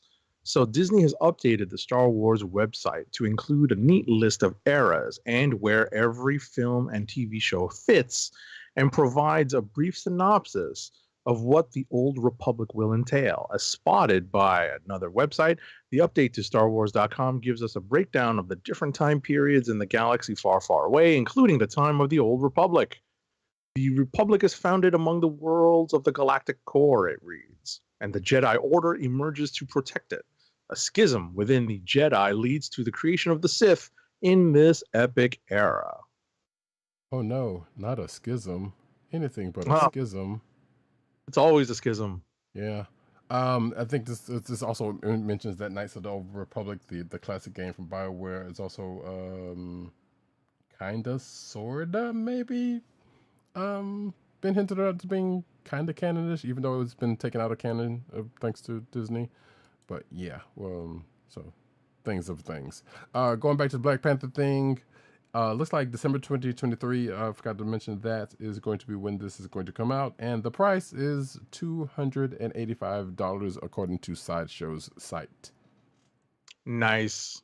Mm-hmm. As always. Indeed. Some other sad news. Remembering Dan Green, who was an inker for Marvel for many years. This is coming out from Marvel's site. And goes through his career where he inked for Jim Starlin on Captain Marvel. He's done some work with John Byrne, Iron Fist, does finishes for Sal Buscema on Defenders back in the 70s. All of that's back in the 70s, by the way. Doctor Strange in 74 and other ends, you can see Doctor Strange inking that he's done. And like I said, this article kind of goes through his history. He has a long history, and there is a paragraph I'm going to point you to because this is how I know Dan Green. It's the one that starts with perhaps. Perhaps Green's most lasting contribution to Marvel Comics was his work with the X-Men, starting in 1984 as the inker and finisher for John Romita Jr. on Uncanny X-Men. Green contributed consistently to the title until 1990, inking and finishing Mark Silvestri. He also memorably inked Jim Lee's first interior work with the X-Men. During this time, Green worked on the debut of beloved characters Jubilee and Mr. Sinister. So yeah, right. That's where I got super familiar with seeing the name Dan Green. Mm-hmm. I saw Dan Green under every credits page. You know, you can see that also Green continued working with Mark Silvestri on Wolverine. And, you know, he worked with Adam Kubert also on Wolverine. He worked from 1992. He was in a lot of 90s Marvel for me. And, you know, it was always incredible to see how far back he went, because he went back to, the 70s and the 60s. I just didn't know that. Right. You know, and I wasn't obviously very keen on looking at the credits page when I was that young, you know, like looking at comics in like the 80s, or the 70s, even when I was like a really young kid. I could barely read. But in the 80s, it was another story. And I started to pick up on the fact that I kept seeing Dan Green as the inker on a lot of my favorite books. Mm-hmm. So, you know, his name stuck very much with me. Even though he was not the primary penciler, I knew he was inking some of my favorite Uncanny X-Men books. Yeah, apparently some of mine too, because if you're watching the video version, you can see issue 239, which, as it says here, ignites Inferno. Right. And of course, double-sided issue number 2200, which is the trial of Magneto, etc. So if you've read into that, you know if you're familiar with his work. The one that strikes out to me, weirdly enough, is the Doctor Strange cover that is on, is Doctor Strange 60. Right, the painted cover. Yeah, which has Captain Marvel and Scarlet Witch on the cover. I feel like I remember that, and I feel like I read that somehow, some way, but I don't have that, so I don't know. But yeah, definitely have seen his work, and probably have some of these X-Men issues at some point. So, yeah, I don't think it says here. It didn't say here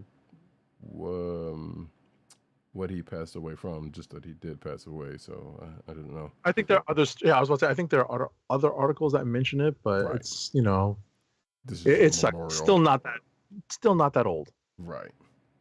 Still not that old. Right. Next up, I guess Agent 70 is glad that I'm going to get this one, because here's where Dubai.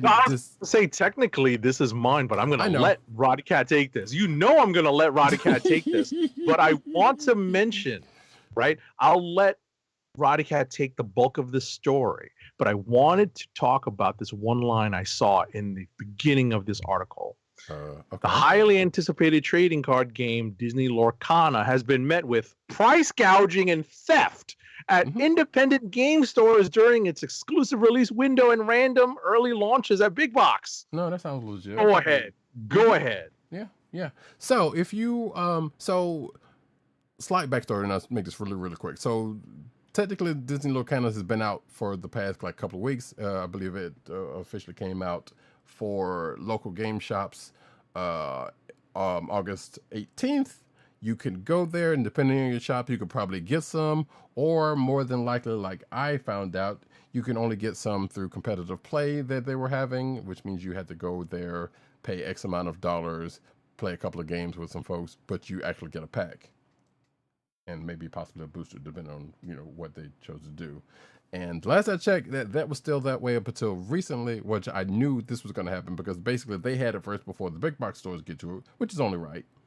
And if you are not someplace where you could find this stuff, or not near a Disney store where you could find these, you can go to now, or you can start as of, actually, well, it has just passed midnight as of this recording. And I believe September 1st, yep. Certain places are going to have launch events, which if you hear this after the fact, it's probably going to be too late for that, but you can go into your Best Buy, Target, GameSpot, Stop, Walmart, Amazon, etc., and now should be able to find Disney Lorcana cards. I'm pulling up the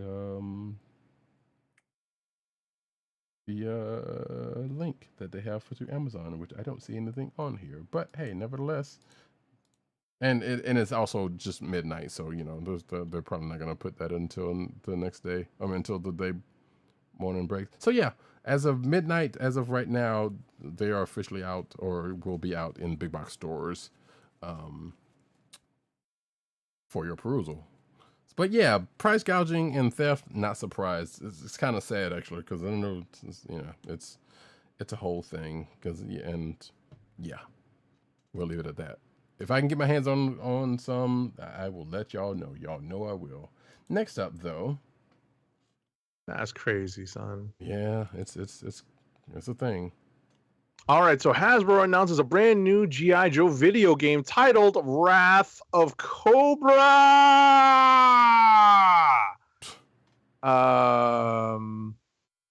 It is a beat 'em up game coming to the Nintendo Switch and PC with full couch co-op functionality. So, all right, so it's a retro style arcade beat 'em up. Let's see. Think Streets of Rage, think Final Fight, think the Teenage Mutant Ninja Turtles and that Shredder's Revenge one. That's actually pretty good. Oh, that looks fun. Look at that. So it puts players in the shoes of Duke, Scarlet, Snake Eyes, Roadblock, and various other G.I. Joe characters as they fight against the forces of Cobra in all-terrain missions. Oh my God, look at this. This is crazy looking. Yeah. Now the question is, it does look very retro. Yeah, the question is who is doing this? Because if it's .emu, that's going to be great. It says here Maple Powered Games. I am not familiar with them. Is funny. That is funny. Look at that. That is wild. It's very retro because they are not wielding proper looking guns, folks. It looks like they are wielding the blasters from the 80s cartoon. Roadblock's got his chain gun, or your version of his chain gun. So yeah, Right. Everything. But yeah, so it definitely looks good. There's a his tank right there. I will definitely be looking into this and probably checking it out for absolute certain. It is it's going to be for Switch and PC according to this article. Should I get a Nintendo Switch? That's a judgment call, and we'll have to talk about that after the show because we're kind of in a point at this point. How do you feel about Mario games? Yeah, because it's been out. I'm not a big Mario person. That's why I've never bought it. I'm not a Zelda person, so that's why I've never bought it. Then I would say, personally, no. Gotcha.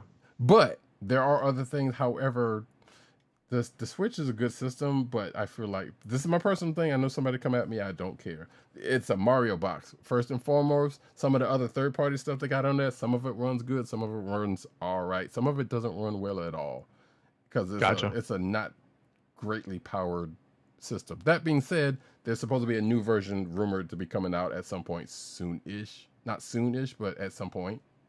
Right. And I just know that people who are Zelda people, that's their joint.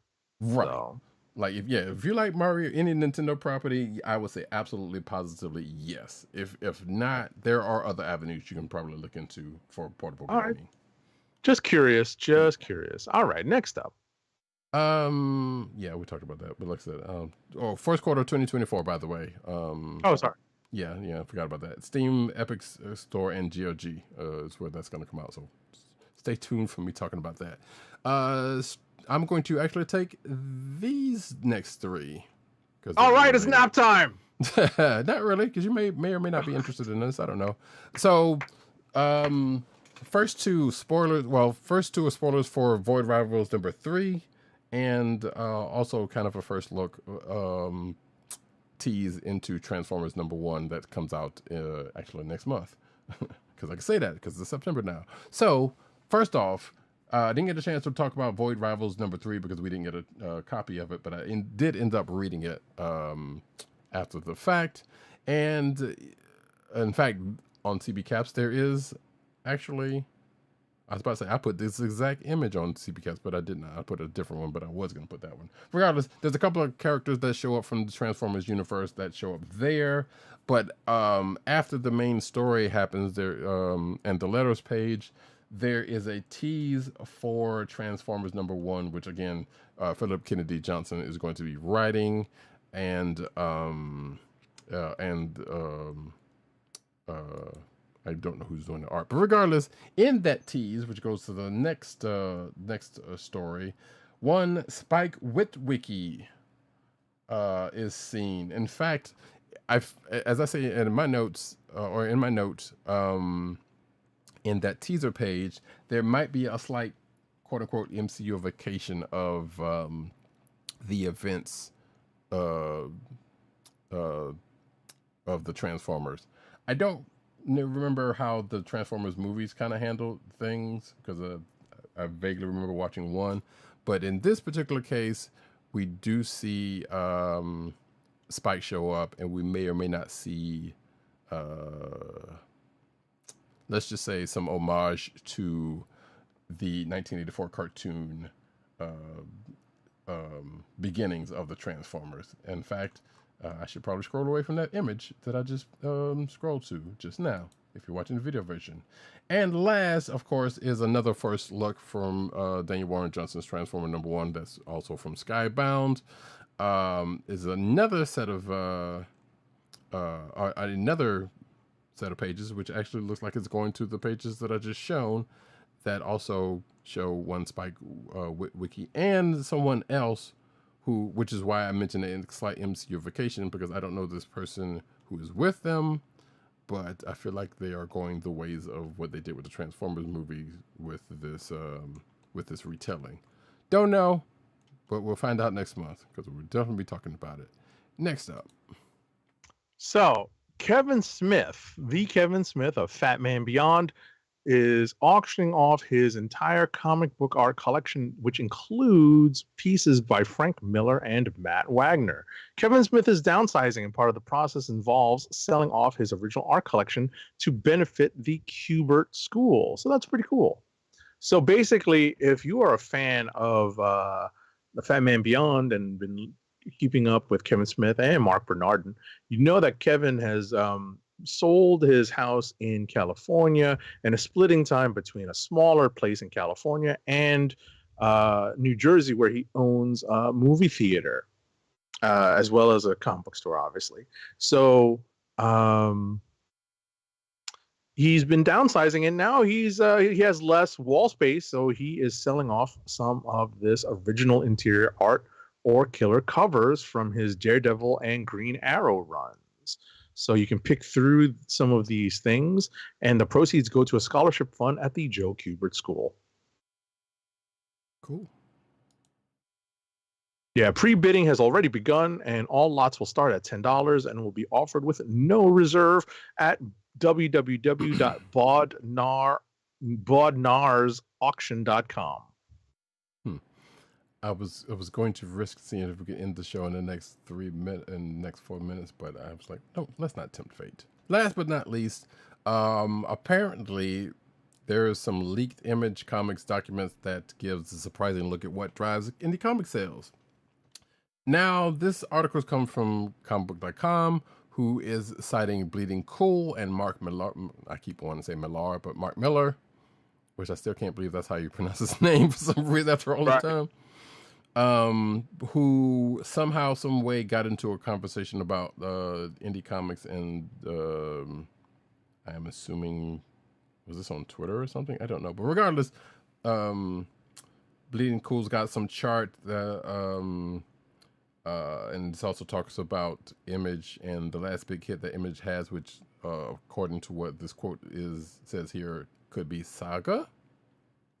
But you would have to read the article for yourself for this, but you can also see a list that is provided by Image and apparently vetted by Bleeding Cool, which I don't know how to take that these days, because I don't know, Bleeding Cool can be kind of iffy sometimes. Personally, it's just personally. So, but yeah, if you're watching the video version, you can see the list of Image books. Of the 25 best-selling Image launch titles, let me rephrase that. The 25 best-selling #1s from Image, not necessarily launch, because that evokes something totally sources different times. Yeah, it says something.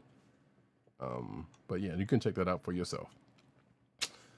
And with that, folks, this is the end of the show. And can we get one last ad read? We just have one thing for Toy Corner very quickly. Oh, that's wanted right. to let everyone know. No, it's okay. At the end of the day, I just wanted to let everyone know that Walmart exclusive Bucky cap is back in stock at Walmart. So jump over to walmart.com.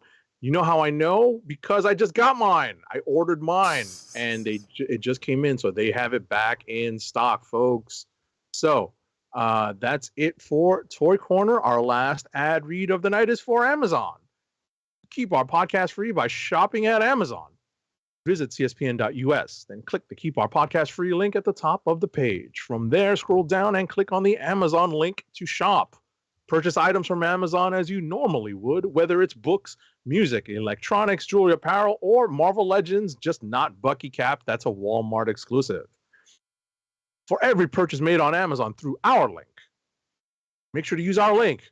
Amazon sends the CSPN a payment that helps us keep the Comic Book Chronicles podcast free for our listeners at no extra cost to you. If you shop at Amazon often, bookmark the link or add it as your homepage so that you can help the CSPN each time you order. Amazon.com through CSPN.us. We thank you for your support. Do it today. Oh, look at us. I guess we could have possibly made it. All right, folks. This is oh, by the way, if you wanted to see that Bucky cap I just said I was talking about, you should check out the video version of the show notes. I mean, you should check out the video version of the show for that, because we don't have those kind of pictures in the show notes. And with that, I have been Roddykat. You can find me at Roddykat on Twitter. You can find me at NewsNerdsNeed on Twitter. You can find me at CBCaps on Instagram. Agent_70 on Twitter and Instagram, and Threads, excuse me. Threads! PCN_dirt on Twitter, Pop Culture Network on Twitter. Yes, I know it's X. I don't care. Pop Culture Net and popculturenetwork.com and all those umbrella sites they're in. Which I have no idea is actually whether he's doing anything over there, but I hadn't checked. Anyway, Tim, DOGG98 on Twitter. CB Chron on Twitter, which is the Comic Book Chronicles Twitter account. The Kliq Nation on Twitter. That's TheKliqNation. TheKliqNation.com. And of course, Tim is over there, or at least not at the moment, because he's on a break. But he's over at comicbook.com, where he's writing his face off. Check under Timothy Adams, because that is his name. You can find this here podcast on the Coastal Podcast Network. That's ESPN.us. Do it today.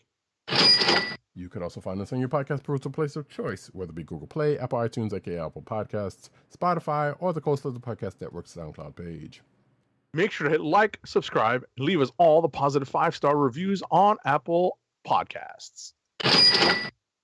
Yeah. You can also find us recording every Thursday night, 9:30-ish Eastern Standard Time on the YouTube channel of The Kliq Nation. That's youtube.com/The Kliq Nation and twitch.tv/Comic Book Chronicles, like some of those lovely people that have, or that may or may not have come across this video and or watched live. Yes, make sure to hit like, subscribe, and hit the notification button so you know when we are on live.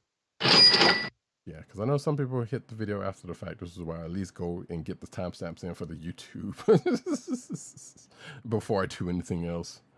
But with that, folks, we're going to get out of here. Happy September. Again, happy Dragoncon for those that are attending. Yes, have a happy Labor Day weekend, even if you are not at Dragoncon, like at Boss Jones, living that best con life. Indeed. Living vicariously through his Instagram stories.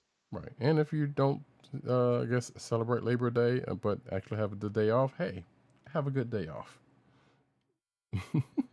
There it is. And with that, folks, this has been the Comic Book Chronicles. Peace. Peace. One. I love it when a plan comes together.